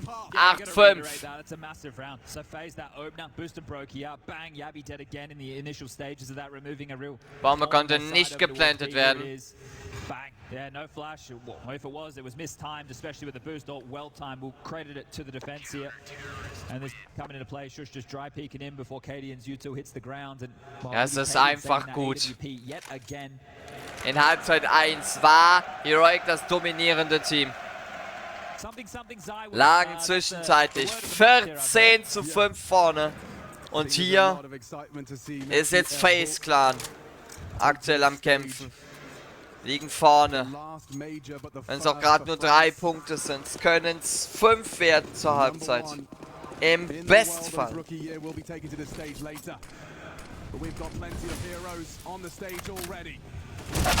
Boah, wichtiger Frag, auch wenn es ein Blindkill war.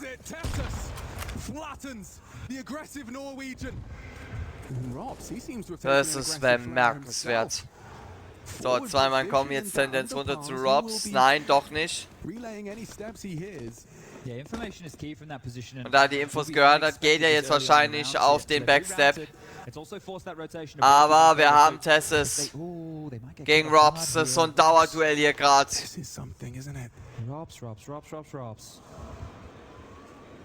Tesses weiß es. Tesses weiß es. Er verliert es, weil er als erstes piekt. Der wird langsam sauer sein. Refrag von Gadian. 3 gegen 3, aber Robs ist am Backstep, kriegt wieder einen. Aber kein Mann kümmert sich gerade drum.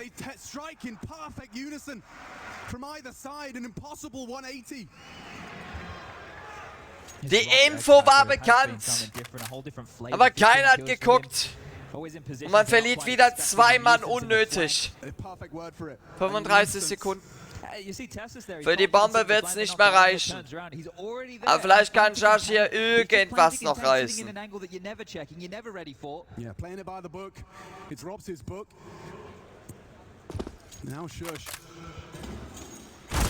Gut gespottet, Runde rum. 9-5. Motivated to secure a 10th. 9 already in the bank and a 10-5 half. Sounds ideal at this point.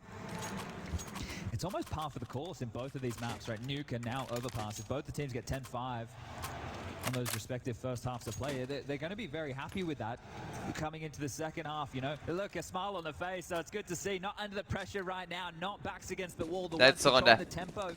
Vor unserer Halbzeitpause. Noch einmal alles geben, auch wenn der Geldbeutel es nicht zulässt.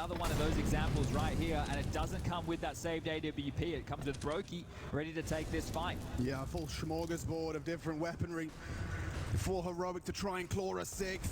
A lot on Rain's plate here. Oh, and he gets away. Oh, Saben! Refrag von Kerrigan. Runde bleibt offen. Takes twists out of the equation for our 15th. Yeah, but now Rain's the space maker, the space taker. And again, just cornered. Heroic, whether they know it or not. That smoke will delay them. They have to respect it. And it buys time for Rain to continue to contain. Kerrigan. Kerrigan really doesn't want to eat that flashbang. Oh, Rain ist schon wieder im Backstep. Jetzt nimmt man ihn raus. Aber jetzt wird es trotzdem teuer. Jetzt wird es ganz teuer. Und die Runde ist auch schon wieder rum. Ja. 10-5 FaZe führt's. Bomb-Map-Pick von Heroic mit 5 Punkten. Und die zweite Hälfte verspricht einiges. Wir sind zurück aus der Halbzeitpause. Pünktlich zur zweiten Hälfte. Wir starten mit der Pistol Rounds.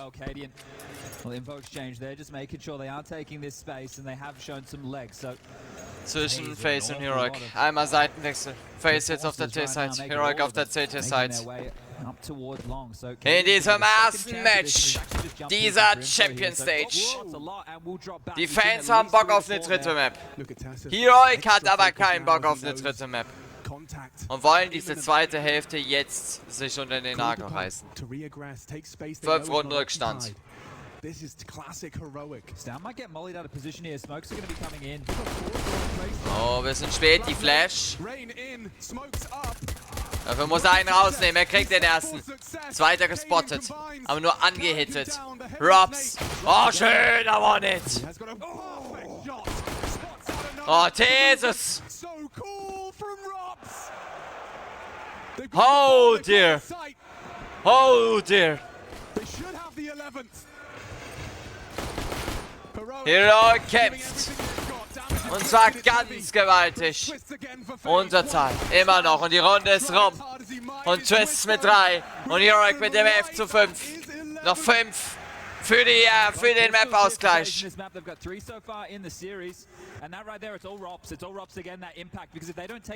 Oh, shit. 180 in terms of the duels that we're gonna have to take. Oh, und jetzt wird's aber richtig übel, meine Lieben. Der normale Stream auf Twitch von der Blast hat fast die 200.000 Zuschauermarke geknackt. Wir bewegen uns jetzt langsam im Bereich 300.000 Zuschauer.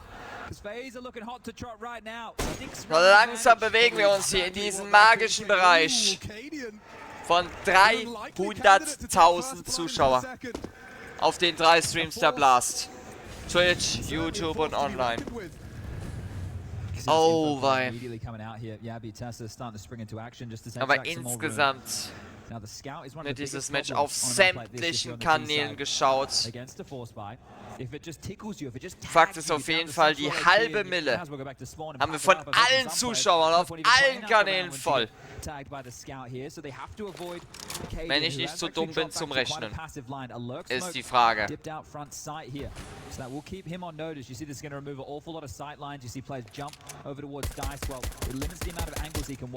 Oh, Twist ist gut angehittet.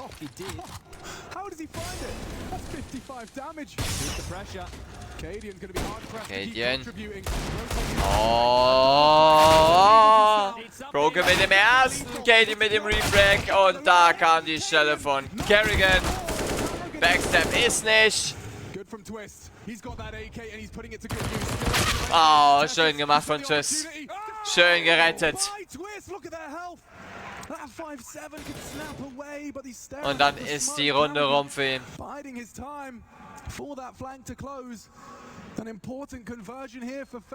Wird er einen vielleicht noch spotten? Nein, da Runde ist rum. 12:5. Really good 3Ks from Twist in back-to-back rounds. Mr. Van Dolken there, pistol, and then the follow-up. 2 very tense moments. They're able to get themselves up to a commanding lead. It should only be a moment of time, and less heroic. They want to throw their hat into the Comeback Kings conversation. Unglaublich. Runde 18. 4 Runden noch für den FaZe Clan und wir gehen in die Entscheidung auf Mirage.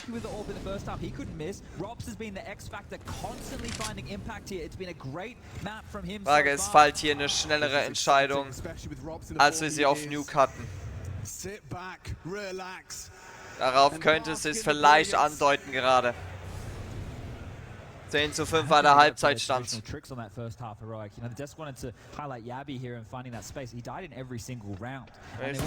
der gleiche Halbzeitstand wie auch in Halbzeit 1. Nur war da Heroic in Führung mit 10:5. You have to look, they did struggle on their T-half. Now as we turn our attention to FaZe's next gun round, right, they already have this massive advantage of the pistol with the conversions. They've got some extra cash. Their first gun round, they can take a few more risks. So looking really good, our FaZe now. And we do have Mirage as that third map, which is fitting, I think, for the two of them. We normally call Heroic the fakey boys. We know they like to bleibt. Javi nimmt's raus. Brokey. Schön von Brokey. Zweiten weg, man will denen die Waffe wegnehmen. But 13 will be secured. Those comebacks. We saw what FaZe had in them. Do they clear it? What do you think? I think Free kill. Not. I was wrong. Alright, well, Cadian, gotta hold on tight. They are coming. Cadian kriegt er 2. Er kriegt einen. Aber keinen zweiten Mann. Cadian does go down. Mission accomplished for FaZe Clan. 13 in the bank. 3 away from forcing Mirage. Man, if Heroic can't make this as close as what FaZe did on Nuke, and I'm not even talking to 16-14, just starting to put something on the board here to show that they're competitive, all the momentum for map number 3 will be with FaZe. They will take all of that. You think about the second half of Nuke, it was all them, up until it wasn't, and now, this run that they're on, trying to throw Heroic around the server here. Their individuals showing up, and it really is Rops at the top of the pops as they continue this win streak, 6 consecutive with the close of the first half. The double mollies, the extinguish, Brokey getting the move on here. An important round for Heroic if they don't silence this now. I don't think they ever will as far as overpasses concerned. Wichtig. In the face will take down Twists. That's an interesting head-to-head there. Twist just caught in transition, jumping up. Didn't have the accuracy. Nice one for Heroic. Operating with an extra man now. An equal division of their defensive resources. Stound summoned to tip the scales towards A, and it's going to be constantly swinging around, waiting for that communication. Because in Counter-Strike, information is power. Well, they've got bad info right now. They've over 7 here. Kadian gone beast down as well. Tess is under pressure. Molly back. Oh. Not at him just yet, but there's the chance, and Brokey removes him. Do they accelerate? They don't know the site's open. They don't know. Kadian, just in time, gets that smoke down to divide. And looking to conquer. Oh, just the gap. Kadian burning, has to reposition. Got Rain on notice here in that AWP. Through his headset. Smoked off, flashed off, it needs space, and FaZe have taken it by force. If they get in, they win. Look at the amount of control they have. That's an angle from Brokey. Ooh. Yavi again forces the shot, but they're not ready for Rain. One and done. A 3-on-3. Oh, das wird ganz eng. A necessary round in front of them. 3 gegen 3, 2 gegen 3. Aussicht von Heroic. Ja, Yavi ist schon runtergedrückt. Jetzt ist er down. Carrigan ist der Letzte. Er nimmt die AWP mit. Die Runde ist rum. 13:5. Oh Mann, oh Mann, oh Mann, oh Mann. Oh, Carrigan. Wird er ihn noch spotten? Ja.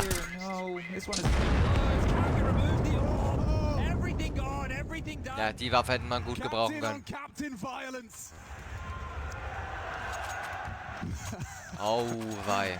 Zweites Timeout. Heroic. 19 Runden gespielt. Yeah, that's nice. As soon as Kadian gets front sight and takes that fight, when he drops his own defensive smoke and just sees a little whisker, if he hits that shot, it's a different round. But because he gets forced back, there's no way you're winning with 2 players retaking bank and 2 coming drop down. Unless you have a flank, there's no way. Just no way. This one is going to be a drubbing here. Ooh la la.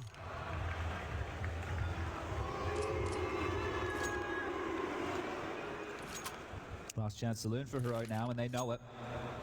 Fully invested here. Bruh, that's a brutal buy when you're in your last chance saloon on overpass. Cobbling together. Was eine Stimmung in der Halle. Not the most aesthetically pleasing Das macht so buy, richtig Bock. they've done more with Das less. macht so richtig Bock auf mehr. Für Halbzeit 3. Ah, Halbzeit 3, ich bin auch so Halbzeit 3. Map 3, worauf gerade alles hindeutet. And they're throwing aggression. Jetzt kommt ein Push. But look at it from Tesses. Der ist gut. He did not stop until he found blood, looking for more as 2 well, weitere kommen. anticipating Rain. Uiuiui, jetzt könnte es teuer werden. And it could all hang in the balance of this duel. Ah, da hätte Reflex sitzen müssen. Und jetzt wird es nochmal teuer für Heroic. Die 15 leuchtet. Die 15 leuchtet. Kadian Steve gegen Robs und Brokey. Einer von beiden. Oh! Oh, der schmeckt besonders gut. Dann ist es auch noch Kadian. Im 1 gegen 2. Die Bombe ist aber noch nicht geplant und ich glaube, man wird nochmal auf A rotieren. Vielleicht rechnet man damit, dass am Mann jetzt B kommt. Oder kommt man ihm entgegen und schenkt ihm vielleicht diesen Moment. FaZe klar. 2 Runden vom Map-Ausgleich in der Serie. Kadian guckt in die falsche Richtung und wir haben Map Points. 10 Stück an der Zahl zum Ausgleich in dieser Serie. And this one sets us up for Mirage nicely here, but again, momentum, confidence being key. Heroic need to go beat their chests. This map break because right now they are getting run over. Macht FaZe jetzt die Map zu? Oder kommt Heroic nochmal zurück? Es ist nur noch eine Overtime möglich. Mehr ist erstmal nicht. Their choice. Alles andere kann dann noch Boasting a dort kommen. 10-round lead. Can they finish clean? Limited resources for Heroic. Story of this map for them. Right. Flash for info. It's down, it's good. Oh, gut gesehen. May have caught a glimpse. Aber er hat nicht Brokey does geschossen. not choose to pull the trigger, doesn't have the opportunity. Kerrigan.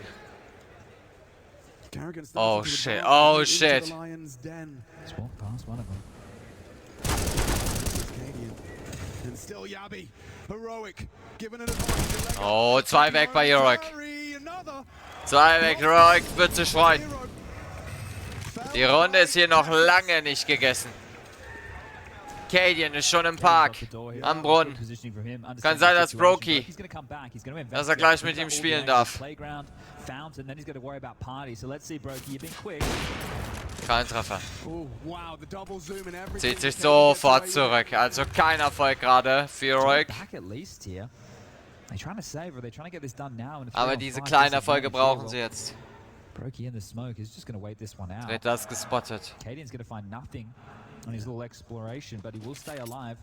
And it's so valuable for them to hold. Dreimal noch übrig bei FaZe. Upgrades from the MP9. Heroic. Something a whole lot nicer. Sure, that is going to be much better for Heroic going forward. They're going to need 10. Die 2 Mann vorne. FaZe geht kein Risiko ein. Heroic holt die Runde, verkürzt auf 6 zu 15. From MP9s to AK-47s. Not a FAMAS in sight. Perfect upgrades from Heroic. So they make the most Oh of their shit. success. Zweiter Map Points. That's crazy to think that this is the first round for Heroic. Das ist einfach nur genial hier. Die Stimmung aus der Halle hier mitnehmen zu können, Gott sei Dank. Dank GoTV an der Stelle. Gott sei Dank an der Stelle. Nur haben wir wenigstens ein bisschen Emotionen aus der Halle, auch wenn wir die Caster hier noch hören können. Was aber nicht so schlimm ist. Wir können das Ganze hier wirklich gerade einfach nur genießen.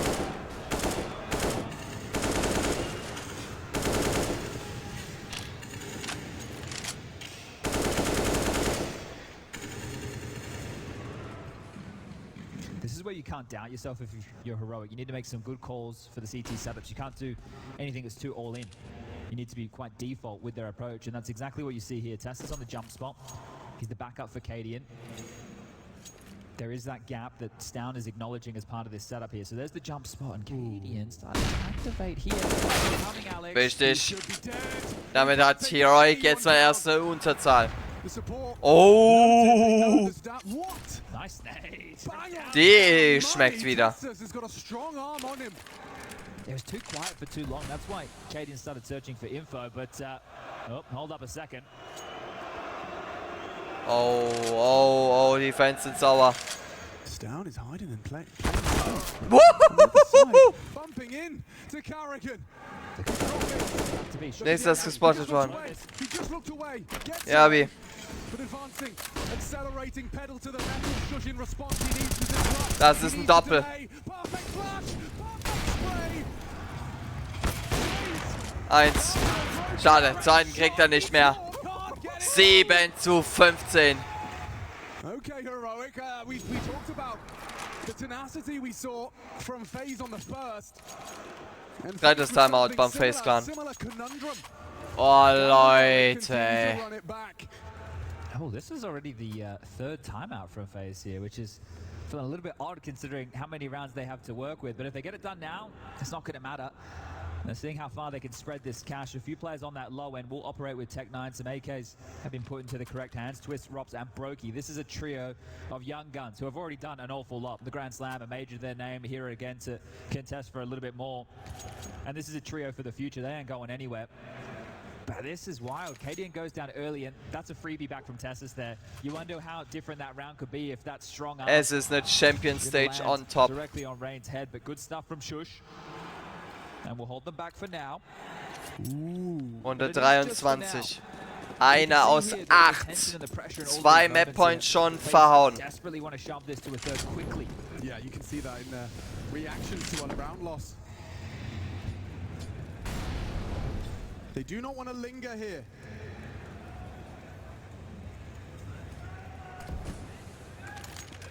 Yeah, as I mentioned, it was hard for Heroic to take a lot of risks here. You're going to get Cadian lobbing out another monster So, smoke die from erste Spawn, Smoke liegt. supporting with that AWP, but you can't take it. Oh, yeah, you see, definitely a big gap providing itself. They're going to come through this. They're on their way. Aufpassen. Set up to Oh, FaZe schon 2 kassiert. supposed to be the way 3. in, but he's escorted out off the premises. Shush. This is his Josh kann 4. Josh kann 5. and more from Shush. Zweites Ace From the in game. dieser Viertelfinalbegegnung. That was off the timeout phase. They put all their heads together, talked it out, and they leave empty-handed. Junge, Junge. Zweites Ace Yeah, beautiful stuff here. Stan's not going to be the one to step in off the dieser bench. Begegnung. This guy right Staven here, vorhin anchor player auf for Heroic, Nuke. comes in Und close, Josh but auf it is impactful Overpass. pace right here. Not 7 only that, Runden. a single headshot inside. Just body shots with that silence then 4, and that one's going to feel good. Und wir haben eine Confidence Eco there. bei FaZe. Spirit breaker for 4 FaZe. Deagles. Charged halfway across the map for that one, and we'll just be holding a couple of Deagles here. Oh, ein bisschen zu spät. Doesn't quite convert. Cadian posted on that aggressive party peak, fires off his shot. Rain now to occupy the territory. Cadian could get done overextending here as well. He doesn't have a lot of help. Tessus is Eine trying to stay Minute around it. 15. There you go. Cadian will think the better of it. Robs We've und seen, Rain that bisschen really come back to haunt geschluckt. certain teams, all the way Aber back nur to the durch challenge stage. Kleinigkeiten We were bisher. covering off a Mal's game where Torji overcooked the pooch a little bit, but Tessus, how many? Ein schon mal runtergedrückt. Easy run. Damit der dritte Mann. Spotted out some. Cadian's really dancing with the devil here, isn't he? He's not scared. Staring down the barrel of a run with 7 more. Not hearing the stats, they should be. Kein Kill gefallen. Just puffing up their chest. they at the didn't. Das seit Balconies right now. über eine Minute. It's a deep clear to get Rain. They didn't, but they'll surely be aware. Aber jetzt 2. Wow, wow, wow. Cadian gets his second. Collateral on Cadian the ist wieder pile. gut drauf. 9:15. That two. Yeah, what's going on here? A 2-for-1 special today. Stylish AWPing for sure, and efficient, you could say. Well, ever since the AWP nerf, you know, they really have to make sure those bullets are bang on. This is one way to deal with it. Here's the Cadian. Boom. Straight through 2, Brokey and Rops, the heaviest hitters. Wie weit kann Heroic noch retten? That glance at the feed processing, well, you just hit ya. Die Overtime-Chance liegt gerade mal bei 10%. 4 on the trot, but FaZe, they just need one more. And now Aber noch equipped nicht with everything they need to pull it unmöglich. across the line. Doesn't seem to think so though, as he throws aggression into Rain. And it's only pain. Cadian now has to watch as Mirage hangs in the balance. This isn't the first time they've been put in this position throughout this map. It's down. Wow. He wants to fight fire with fire here. Cadian gone. He has a chance to try and draw things back. He's going to need the double. He's down. That is a shot. Under pressure from all angles. He should be going down, and Brokey ensures it. Tessus is still around though, and the flash doesn't quite last. 3 gegen 4. Brokey to reposition. Unterzahl für A Heroic. very divided Ist das Heroic die here. Map? But not this again. Die Entscheidung jetzt für FaZe. We discussed this. How far does he go and what does he clear? Yabi might get info on the jump as well. I'm not sure if he spotted them. Tassus is so committed. He's retreating. I think he spotted them long, and Shush calling nothing here, so they're getting a good idea. Boah, Ah, Josh. but the gap can Yeah. Oh, Yeah. das wird jetzt übel. If Brokey wants to go connector, he has to go Findet back er past Tessus, jemanden? and so does Twist if we inverse that situation. Shush is finding nothing. There's nothing to report. The next fight is on Tessus here. You say that. Robs is Toilets calling one. be clear. Robs is calling be clear. They have to go though. It's still on Tessus. He's hearing the steps. He knows they're coming back. No. Das ist gut. Perfect flank. Das And ist he so executes toll. them both. Das ist so toll. Ahead of the time. Der ist es. They Dritter thought weg. this was theirs. They thought it was Robs done. kommt über A. But Shush Ohne is Bombe, back, 10 leads to an Sekunden. extension. Guckt, dass er wahrscheinlich die AK 25 durchkriegt. frags from Robs, but all of that information, all of that space, and nothing to boast. $0 in his bank account. He's got to 5 now. Hold on, hold your horses. All right. I think that one right there. I know you're talking about Shush's push, and he's had some great impact in the last couple of rounds here. But for me, it's all about Tessus. The fact he plays in such an overcommitted position in front of Divider, right? He's basically the caretaker of if anybody's coming up or down connector. They're not in connector, so they can't control it, but at least they can have a good idea of who's popping their head out and who's popping their head down. And that right there, that info late. Sure, Rops gets into the site. Shush gave it up. He didn't even know that Rops was there, but they were willingly giving away B. And it came back and worked in their favor. That was with an opening kill going against them yet again. Cadian in a few of these scenarios here is getting pipped at the post. Rain dismantled him. FaZe without the plant, but that saved AK. Won't half buy around this here. Just 5 more now, and we've been here before, just shoe on the other foot. Haven't we? And oh, wow. The child of an MVP. A future Counter-Strike star. I would hope so. Looking to witness them go the distance in this playoff game. A conservative one from FaZe. But don't forget, Rob preserved that AK and he has been a persistent threat. Hier deutet sich noch nichts an, dass eine Entscheidung hier gleich fallen könnte. Oh je. Oh, schön. Straight to the head. Trade available. He scarpers. 80 Sekunden noch. Oh, Robs mit einer sehr guten Vermutung. Now they know where Robs is. An AK unloads. Ooh, and he does chip away on that spray. Need a whole lot more of that though. Snaking towards A here. Rain already far forward. Brokey and Carragher not too far behind. As that smoke lands, they can stall things out and start to congregate. Robs, Brokey, Carragher und Rain sind noch die letzten. Just holding them back. There's no pressure towards B. Yabby's forward position towards short. Helps them understand that it's likely going to be this A finish. 45 Sekunden. Vom FaZe kommt jetzt eine Antwort. Oh, weil er den eigenen Mann mit abgesäbelt. Aber nochmal Glück gehabt. 11:15. Mann. Heroic will es in 2 Maps durchdrücken. Können es aber nur aktuell über die Overtime. Eine Runde. Runde für Runde für Runde. Heroic kämpft. Und wie die Jungs kämpfen.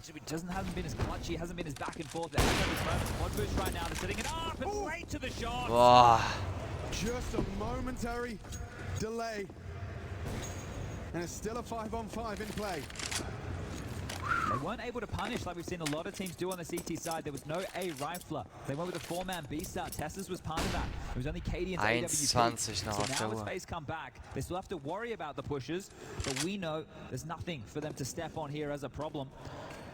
Heroic have just gone and reset completely into a passive stance across the map. This position from Yabby Save again. mit Didn't dem get found out in the Verdacht. previous. Why not? Da ist aber One more niemand. time. It gives you a lot of flexibility here and a lot of Es wird information. eine schwere About Runde. that minute and 10 mark, and essentially FaZe restarting the rounds here. They have tried to pressure through long before. We saw that Eine on the Minute. pistol rounds, right? They were able to get up long, execute through, isolate those fights. Force the CTs forward. What is this final commitment then? They just don't have a lot of map control just yet, so some assumptions will have to be made. And as Rops makes his way up the connector, I think this one is starting to come to its conclusion. But Stound's rotation is miles away here on an island with 35 Tessus and Sekunden. Cadian. They need to get at least a couple of trades here. Interesting setup. Katie the smoke so Oh, schöner First Strike von Triss. Damit ist jetzt FaZe in der Überzahl. Jesus. Oh, shit. Oh. Rotations here now. They got to get that bomb. They got to get a go. There's so much rotation. Oh. Oh. Gets away from Rob. 3. Robs ist der Letzte. Und Brokey lebt. Heroic. They got Tessus to thank for that one. Oh, wei, oh, wei. Indeed. Vicious and ferocious. He holds Oh, shit, Leute. in a row, Heroic. Noch 3 Map Points für FaZe. 7 sind schon down. 3 hat man noch. That one might get a couple of cheers. Here it is. Oh, yes, yes. Robs 27-14. Das war's aller Dinge hier gerade. Map MVP ist ihm eigentlich schon sicher. 3 Runden. Map 1 30 Runden, Map 2 28 Runden. Stand jetzt. Das war Kill Nummer 28. Robs down. Twist. Und dann ist er nur noch Cadian. Leute, wir kriegen eine dritte Map, so wie es aussieht. Und jetzt ist der Drops gelutscht. Wir kriegen eine dritte Map. 16-12. FaZe holt sich den Map-Pick von Heroic. Overpass. Und die Entscheidung fällt auf Mirage.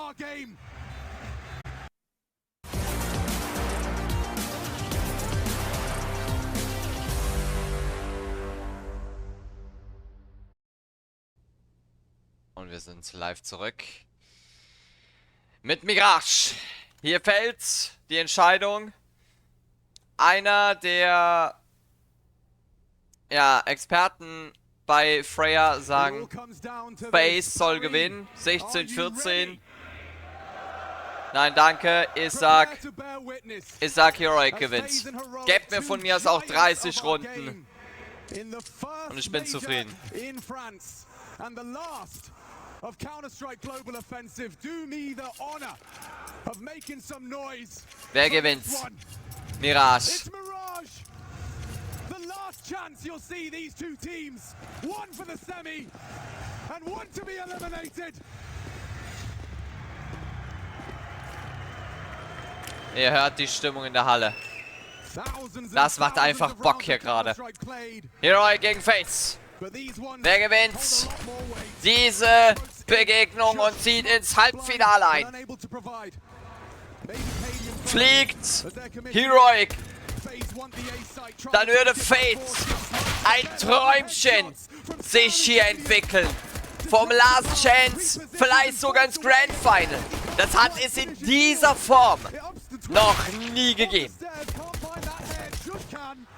Und dann ist es nur noch Kerrigan, der FaZe und Heroic mit dem 1:0. Die Pistol geht rüber nach Dänemark.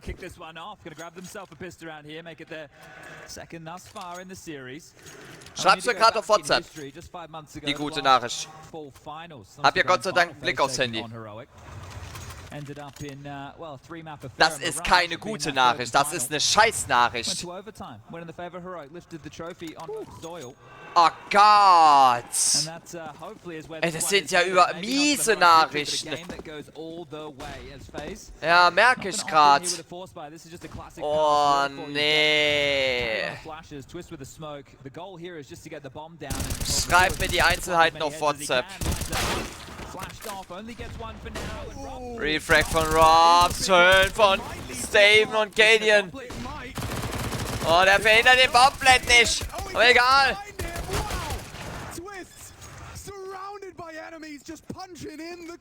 Okay.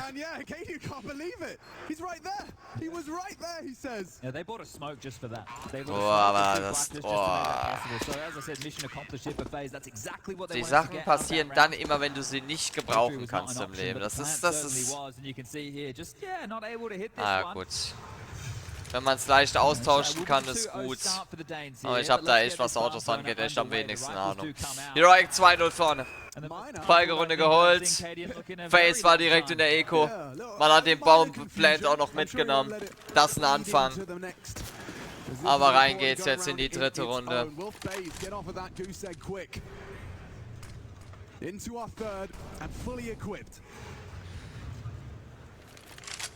Oh, ich hoffe, ihr seid wieder daheim heile angekommen wenigstens. Das ist erstmal das Wichtigste. Just highlighted is going to be all about middle as Yabibu flashed in to take an exchange towards the underpass. Doesn't see anybody home. You can see Runde 3, 1:30 noch. Right, with some util lined up. Erste Byron, Bombface Clan. Waiting to see if there's any So, Smoke kommt. Heroic who picked this into liquid and lost, ending a 5-map win streak on Mirage. Deep stairs smoke, you like to see that. Gives the CTs a bit of a choice here, but it's all a fake. Gute Nade an Robs. Konnte nicht schnell genug weg. FaZe trying to Hat gut feed the geschluckt. fakey boys at their own game as they want to split Xavi the B steht side Jungle. here. Nest zugesmoked. Kleine Sichtschnitt ist noch da. The intention. Rain, Let's see jetzt if they can Catwalk. manifest it. Oh, schön, Staven weg. Oh, he's ready for Stam. Aber Rain ist auf 25 HP runtergedrückt. Oh, Cadian haut ab. Cadian fires off a shot. Rob's on Xavi the yeah, Carrigan is in. mit This Rain. is a big head to Damit head. nimmt man einen Mann weg. Super. It's going completely Josh ist 16 HP. Cadian ist One-Hit. Oh, schön. Twitch not ready. Robs is. And Cadian Ah, goes schade. 1v3. It's all Guter Robs. He Versuch. has not let up 1, the 2. fight. He was flying high on overpass. Und jetzt wird's bitter. Cadian und Josh haben kein Geld. Das heißt, eigentlich ist man zum Sparen gezwungen. Aber jetzt warten wir mal ab.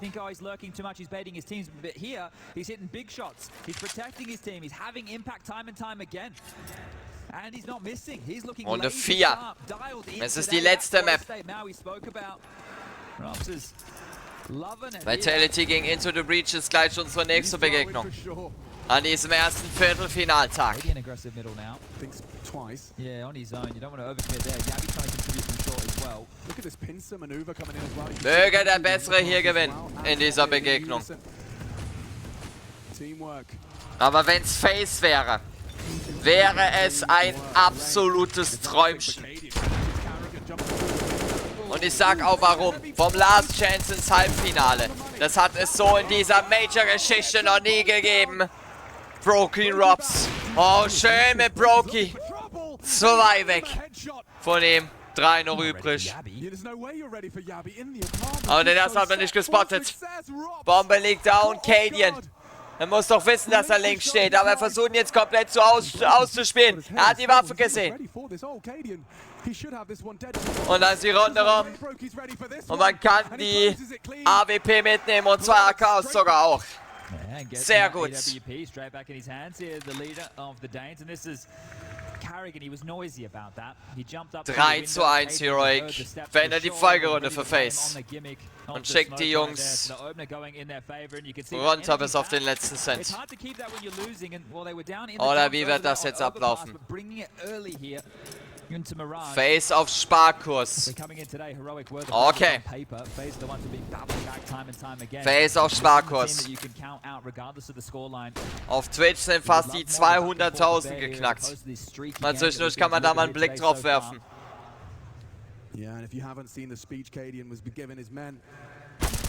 Oh, schön. Steven mit dem ersten. Steven kriegt 2 Mann. Überlebt mit 8 HP. Oh, Josh kriegt Carrigan. Und wie gesagt, es ist eine Bonusrunde hier jetzt. Für Heroic. Auf 4:1. And now looking to advance to the semi-final. FaZe up against him. I mean, a star-studded server right now. Wer hätte damit gerechnet, dass der FaZe-Clan ins Viertelfinale es schafft? Flawless. Alle Mann überleben. Und es steht 4:1 Heroic. Aber wer hätte damit rechnen können, dass der FaZe-Clan es ins Viertelfinale dieses Major schafft unter die 8 besten Teams?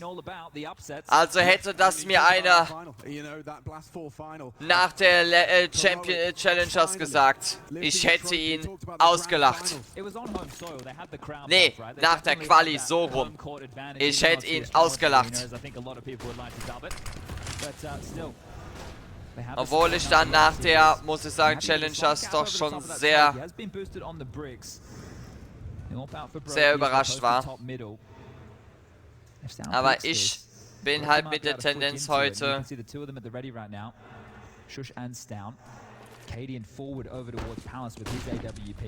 Ich bin auf der Seite von Heroic, dass die hier heute ihr Halbfinal-Ticket lösen. Vitality, wie gesagt, spielt auch gleich noch. First Track von Tessus und Rain. Quick to the frag. Rain concedes another death. Und Josh sieht er auch. Molly kommt jetzt, muss da weg. Hat sich schon zurückgezogen. Aber Robs muss jetzt aufpassen gegen Staven. Der geht down. Cadian hat sich schon zurückgezogen. Den Support hätte er gut gebrauchen können. Aber ich glaube, die Gefahr war zu groß, dass beide hier gefallen wären. Man hat die AWP noch. Das ist erstmal wichtig.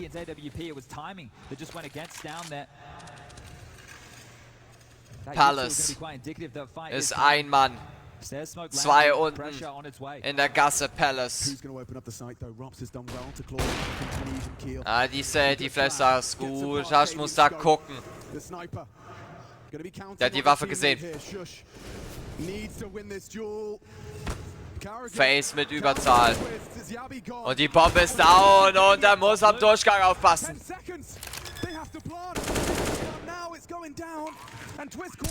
Und der letzte wird gespottet, der ist One-Hit. Der ist One-Hit. Und dann ist die Runde rum. Und Heroic erhöht auf 5-1.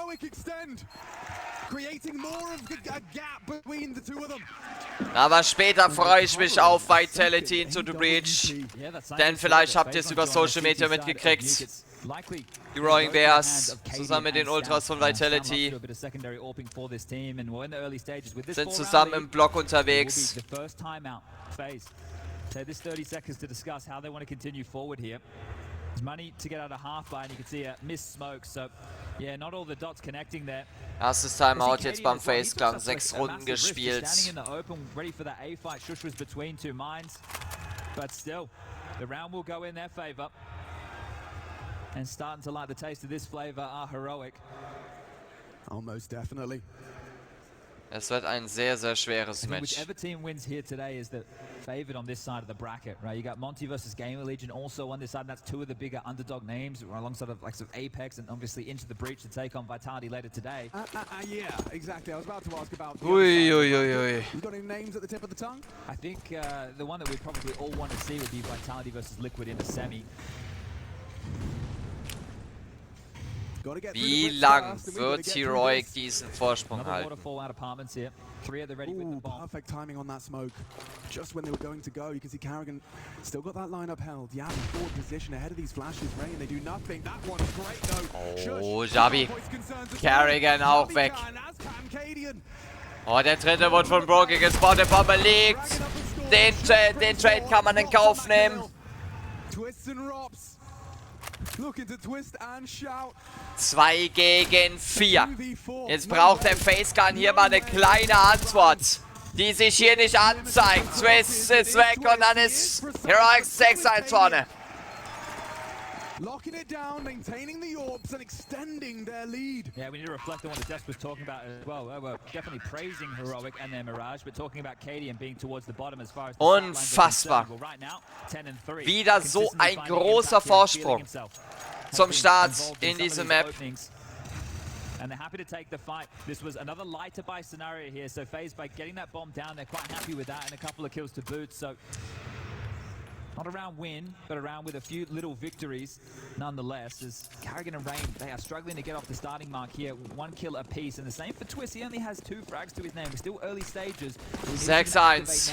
FaZe Clan geht das Geld langsam flöten. Erster weg, Rain 2. Das ist ein guter Push mit dem Nade Support. Shush ist einfach wahnsinnig unterwegs heute. Und FaZe Clan hat gerade keine Chance, irgendwie eine Gegenantwort hier zu liefern. Weil Heroic hier reinpusht und wissen, dass FaZe gerade nichts zu bieten hat. But what does it mean in the context of this series? Well, not a lot. Both teams have the legs and the gas to give this one a go. Cadian versus Broky. Wichtig von Cadian. Gegen Twist verliert das Duell. Tessus ist auch fast down. All alone now. And Tess is forced into an uncomfortable death. He burns. 1 gegen 3. Left it behind in pursuit Tessus of ist schon blood. mal weg. Die Bombe liegt im Haus. But now this round gets so uncomfortable for him. You can see he's past it. Shush has got it in his sights, and ooh, Stown had twists in his scope. Forced away, good shot. Bait and switch. Heads back to the apartment. Smoke would be great. Yeah, Einfach jetzt dranbleiben. but has to respect it. 30 Sekunden. Vielleicht kriegt er die Chance noch zu blenden. Nö. Die gibt es nicht mehr. 7 zu 1. Javi mit dem nächsten. Und wir sehen hier Josh mit 12-3. Guckt euch an. 4er KD nach 8 Runden. 133er AD KD, ein 129er. Staven mit 90. Javi 42, aber eine 2er KD. Heroic is on point. Notice of where you are, what's at stake.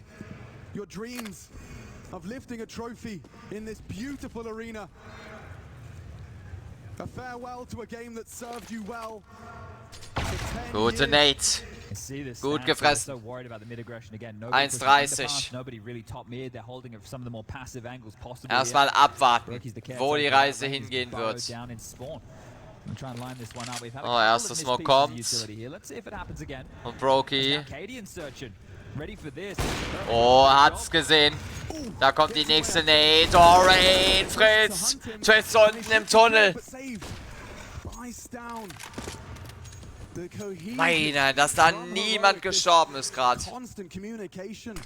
Aber gut. 2 im Durchgang, einer Tunnel. Kann sein, dass er jetzt gleich ein Nest versucht hochzugehen.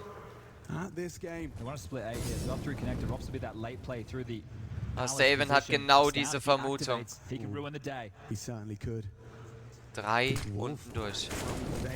So, Bombe erstmal hingeschmissen.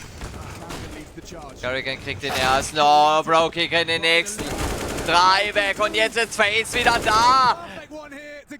Testis ist der Letzte. Für ihn ist die Runde rum, er nimmt die Waffe mit. Vielleicht ein Exit-Frag. Aber mehr kommt da nicht mehr. Aber mehr kommt da nicht mehr. Da muss er jetzt gewaltig auf Twists aufpassen. Der kommt ihm nämlich entgegen. There's definitely something to be said about FaZe Clan though, isn't there? In terms of making it as intense as possible. Even qualifying Junge. for the major was a tooth and nail affair. Yeah, they love doing it the hard way here. So these pressure maps, these pressure moments, you look at the Bad News Eagles series, they could have been done, especially on this map here in Mirage. Blown Na'Vi out of the water. Right, they've had 2 very big wins on this map throughout this major alone. So they should have some confidence here, and they should have confidence that no matter what the scoreline is, they can always 7 zu 2. Heroic. Mit einer sehr, sehr bravourösen ersten Hälfte. FaZe mit vereinzelten Chancen aktuell. Und wir sehen hier 4 Spieler, die ihre Münzen hier mit im Inventar angezeigt haben. Alle auch kein Gold.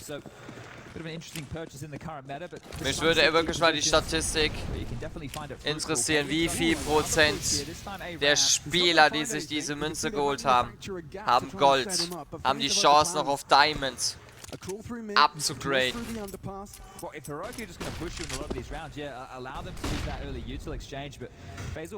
Die letzte Champion Stage hatte ich 6 von 7 Tipps richtig gehabt. Ein Tipp ging nur flöten, das war im Viertelfinale. Staven steht links. Infos da, Javi. 2 weg vom FaZe, kann den 3. und den 4. kriegt er nicht mehr. Aber Robs und Kerrigan sind beide One-Hits. Oh! Und Kerrigan will einfach nicht sterben. Er kann nicht blenden.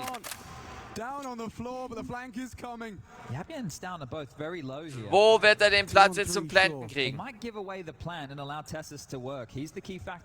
Jetzt. Nur noch eine Smoke. Einer schon im Backstep. Kerrigan ist One-Hit. Er ist weg. Das ist aber auch 46 AP. Das wird jetzt eine richtige One-Hit-Party. Schön schon, Xabi. Einfach eiskalt abgewartet.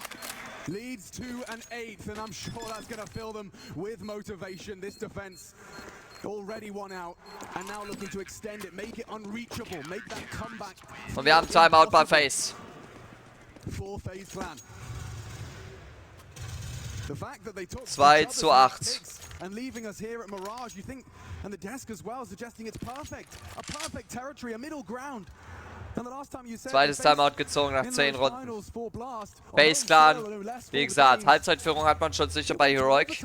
Und was jetzt noch kommt, ist alles Bonus. On the CT side, so we might be sailing quite swiftly towards a similar scoreline, and that was Heroic getting the chance to start on the defense. So that's exactly where they find themselves here, and they are still going great guns with a 6-round lead right now. But that other timeout you were talking about has just come through. What will change? Is Brokey? Does he have an AWP on the floor? We're yet to see what he's going to scoop up here. He does. An AWP available Zweites here. Drittel, Runde 11. Beide Teams sind heiß in diesem Finale und wollen beide ihr Halbfinalticket heute lösen. Nur einer wird es dürfen. Der andere fliegt. Robs, leichten Damage mit dem Molly. Tessus und Kerrigan sind mit dabei. Und Robs hat sich rechts in die Ecke gesneakt. Und das ist schon die Vermutung. Oh, das ist gut. Tessus, der wusste es einfach. Er wusste es. Jetzt ist wieder unten im Tunnel.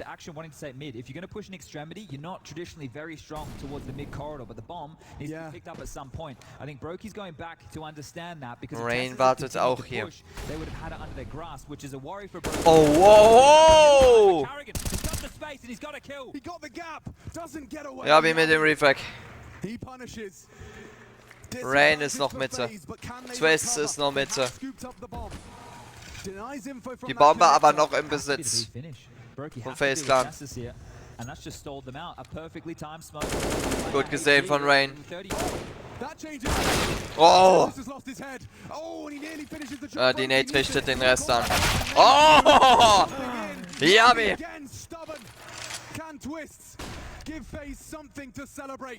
Die Bombe nicht. 20 seconds. And he goes to use every second of it. Tries to force Cadian forward, giving him nothing, not hearing that plant, and it's allowed for Shush. Hat gesehen. Spots him out. Needs the execution. Ach, das ist gut. Das ist so gut. Twists.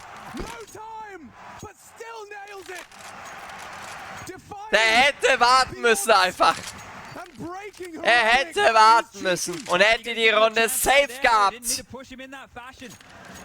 Aber Twitch verhindert's. Junge, ist das gut. Er macht uns hier fertig. Dritte Map. Wir sind jetzt schon insgesamt in Runde Nummer 80. Ne, 70. 80 ist es noch nicht. Kann nicht zählen. Oh Gott von Steven. Twist und Kerrigan drückt auf 92 AP runter. Runde Nummer 70. Es ist jetzt insgesamt schon. After that blunder, left himself only with a 5-7 here, but continuing the push, continuing the fight. They might just walk into this AWP if they're not careful. It's down reactivated. Yeah, this is aggression. He's going to be seeing the blood here. Knows that some damage has been done. It's down. Erster weg. Big headshot back. It's Rain. He fills the void and goes headhunting. Kerrigan. They're just going to keep coming to them here. It's Yabi's turn. Okay, Yabi hat was gehört. Confirms that presence at the top of middle. Rain will advance as well. Cadian was responsible. No longer Rain unten im Tunnel. Opportunity for more. They want to try and finish towards B again. Tessus and Yabi are still here. They're not going to be able to show any presence over towards A. It has to be Rain. Rain, if he kills Katie and he can make some space, he'll force a rotation for sure. Hinges on this. Don't forget damage. Yabi forced down. Wichtig. Rain. He may have saved. Tessus. Einer hat da, zwei. Den dritten muss er jetzt spotten. Und er kriegt ihn auch. And he can't get it. It's all Tessus. A triple in defense of B. Rain. Hat der Kerrigan da irgendwie was gesehen? Rücken oder irgendwie? Yabi kriegt Kerrigan. Und dann ist es Rain. Und dann ist die Runde rum. 9:3. 9 for Heroic. It's Tessus, the man on your screens, that makes magic happen. There's just no way back. Wow. They were committed towards that site. Even that kill comes in from Rain over towards Connector. They were already hitting the side. That's why Kaden was rotating. That's why he was noisy. Rain did what he could given the circumstances here. But Tessus, the low HP, going to finish twists off.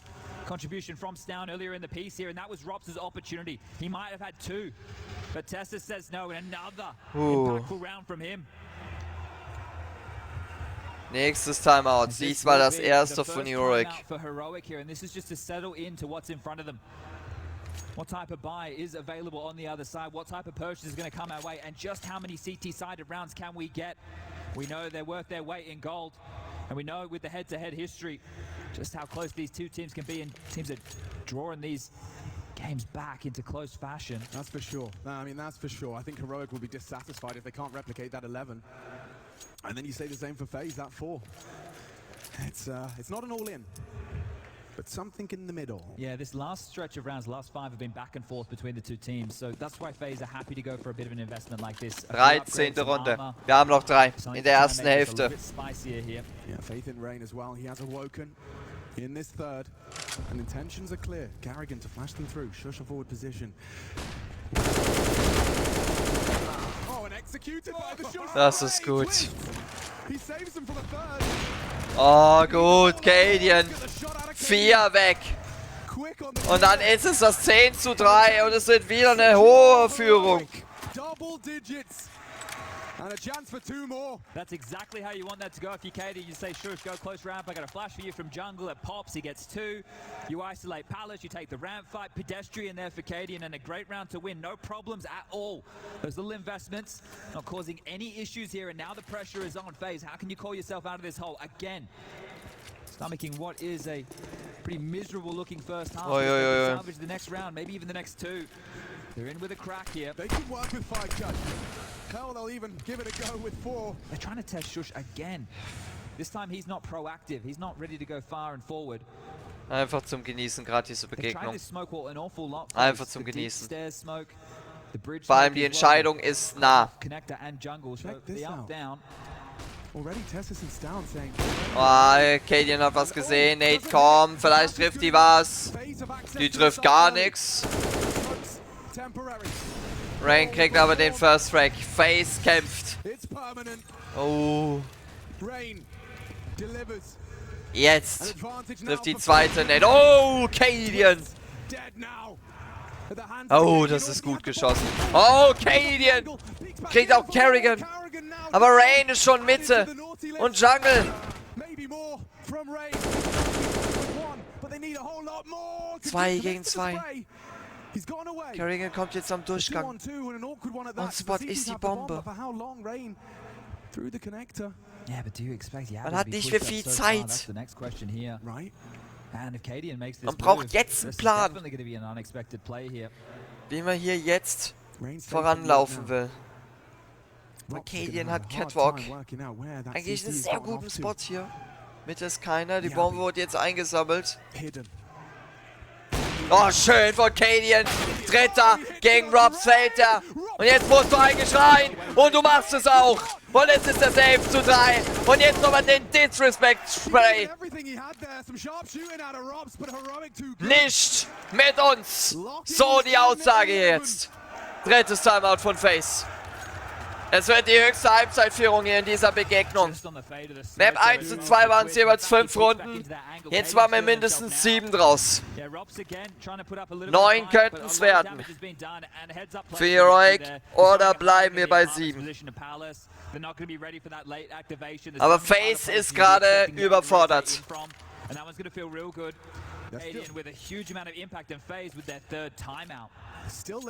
Ein Timeout nehmen die Jungs noch mit in die zweite Hälfte.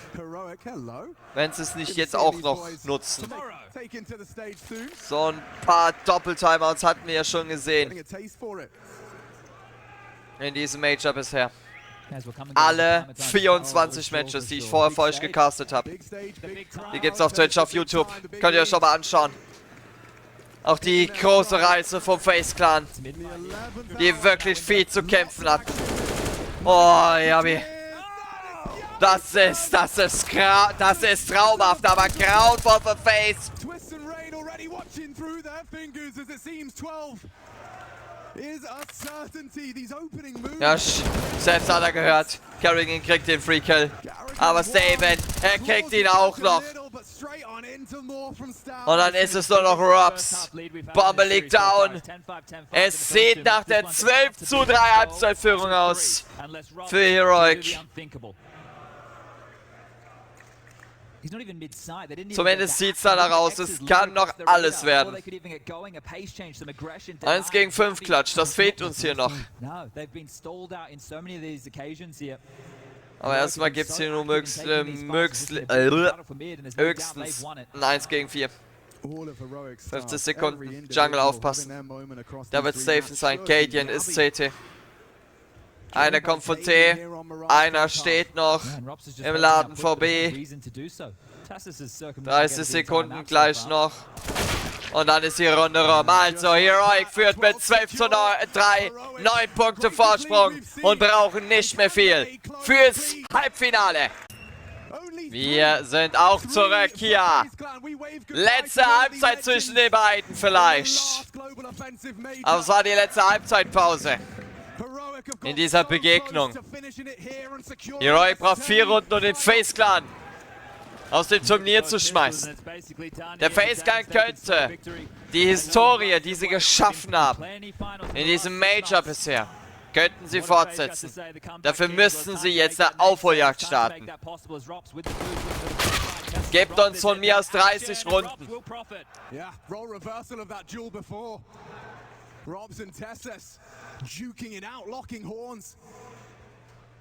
Vier Runden fehlen Heroic nur zum Sieg. Spotted out now. Information flowing. But is it deception? And is it successful? Doesn't look like it. Robs is repositioned, tucked in. Baiting for him here as well. Oh, that's even better. Should be no way back in. Should. Gut. Dritter weg. 4 hier. Oh, die tun weh, die zwei. Die zwei One-Taps tun weh. Rain ist down und dann steht es durch die 3K von Robs. 4:12 aus Sicht vom FaZe Clan.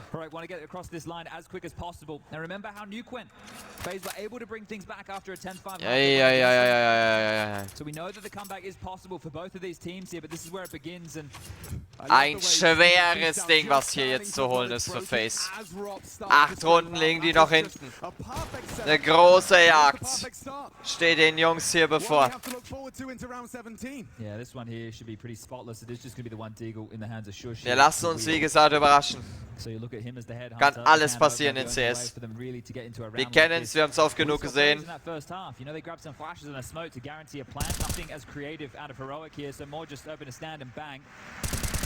Wichtig von Brokey. Gideon ist weg. Schusch ist auch weg. Staven ist weg, die Bombe liegt down. Der Rest kommt jetzt auch noch. Yabi hat er vielleicht gespottet. Tess ist weg, Yabi auch. Nicht mal einen Kratzer kassiert. Robs mit dem 4K. Heroic. 5:12. Oh, they got the memo.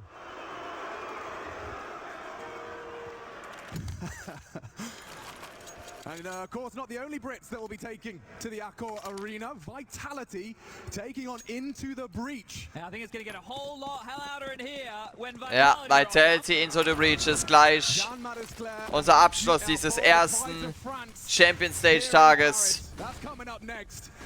But let's see just how long you have to wait, shall we? Well, first gun round here from Heroic. We're going to try and close this one as quick as possible. Exchange of smoke. Das ist die nächste Waffenrunde bei Heroic. 4 AKs, eine Galli. 2 Flashes, 3 Mollys, 2 Smokes. Damit will man die Runde holen. Got a default hold, not jostling for position as Heroic starting to piece this one together. Gideon, where's he getting off to? And the change of plans there in the moment. Du bist 4 Runden entfernt, das Halbfinale zu erreichen. Und diese große auf Vorjagd. Diese große Chance, dieses große Abenteuer vom FaZe Clan, die haben wirklich aber mehr Spiel auf dem Buckel als jeder andere bisher hier in diesem Turnier zu beenden. Erster ist weg, Refrag, Robs, Refrag wieder und jetzt ist Heroic mit der Überzahl im Spiel. Und die Bombe kann geplantet werden. Jungle ist Cadian. Wenn Tessis ihn erwischt, er geht drauf. Nein! Tessis muss ins Gras beißen. Das glaubt ihr mir nicht. Eigentlich hätte er es haben müssen. Cadian, 13 AP, beide jetzt über CT. Beide haben nur, oh, doch Cadian hat einen Carrigan hat einen Kit. Der zieht durch, der zieht durch, der zieht durch und er kommt durch mit der Scheiße. Was ist los? Carrigan, du Monster!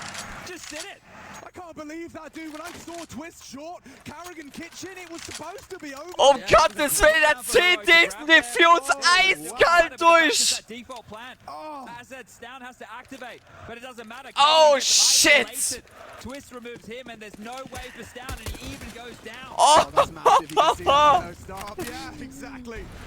Carrigan hat diese Partie noch nicht abgeschrieben! Unter keinen Voraussetzungen! Oh, Cadian. Twist ist weg. Robs ist unten. Er könnte der nächste Gegner sein. Hat er vielleicht eine Info schon? Und ein Verdacht. Schuss 3 AP schwer. Robs weiß es.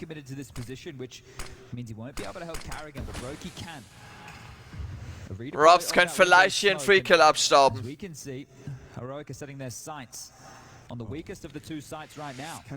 Oh Mann.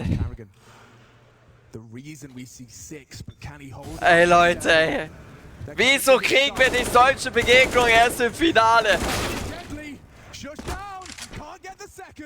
Bombe kann wieder geblendet werden. 55 wurden's. 40 sind's noch. Cadian, er hat die Steps jetzt gehört.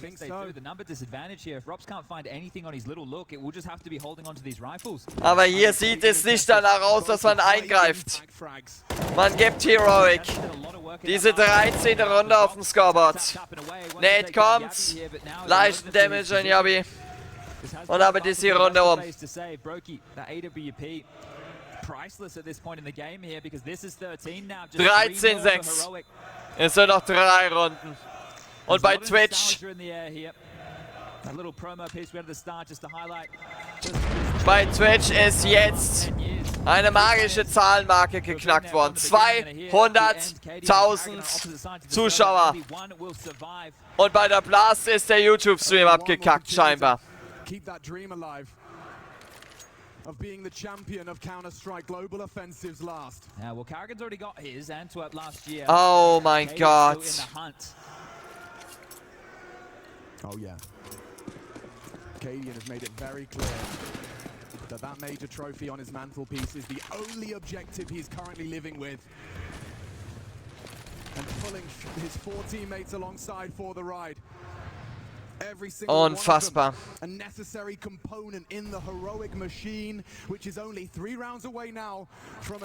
Auf YouTube sind auch jetzt die 100.000 geknackt. Es ist unglaublich, wie viele Leute sich hier gerade dieses Major geben. Das macht so Bock. Insgesamt hat die Blast jetzt sage und schreibe fast 350.000 Zuschauern auf 3 Streams. Brokey mit dem First Frag. Yabi. Saven. Yabi down. Oh, das ist übel für Brokey. 12 AP. Und jetzt noch Rain. 1 gegen 2. Er kann zaubern. Tut aber nicht. 14-6. Ja, Heartbreak. Herzinfarkt ist anwesend bei mir langsam. Es sind noch 2 Runden, meine Stimme ist angekratzt. Letztes Time on Bob FaZe Clan. Jetzt heißt es all or nothing. All or nothing für FaZe, Kerrigan und Co.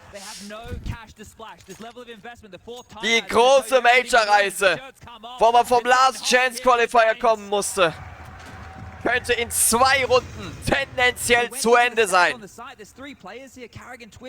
Aber die Frage ist, ob das auch passiert. Die Fans sind noch anwesend. FaZe auch, die haben es noch nicht abgeschrieben. Müssen natürlich jetzt durchkaufen. Es geht nicht anders, sie müssen es probieren. Die müssen es einfach probieren jetzt. Die 15. Runde ist nah für Heroic. 2 Runden.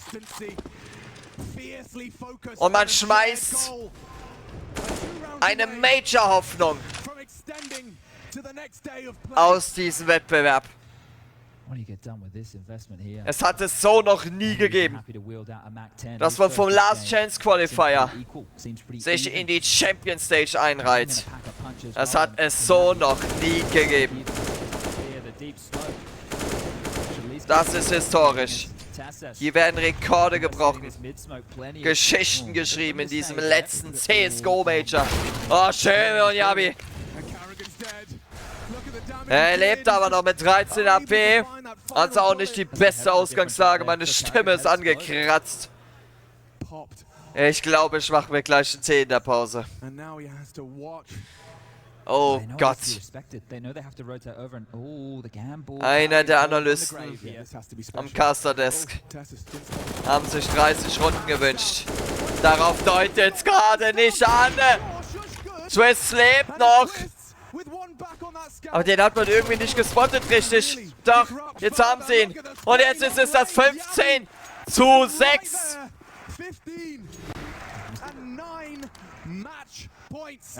Matchpoints, 9 Stück. Oh mein Gott. Es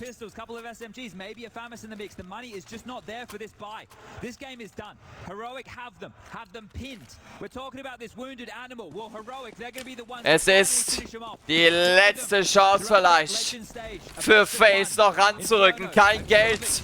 Du hast eigentlich schon dieses Match gewonnen hinter dir. Refrag von Robs. Du kämpfst jetzt mit jedem Punkt. Twister kriegt die nicht down. Broken Kerrigan mit 2 Waffen, die eigentlich nichts mehr können.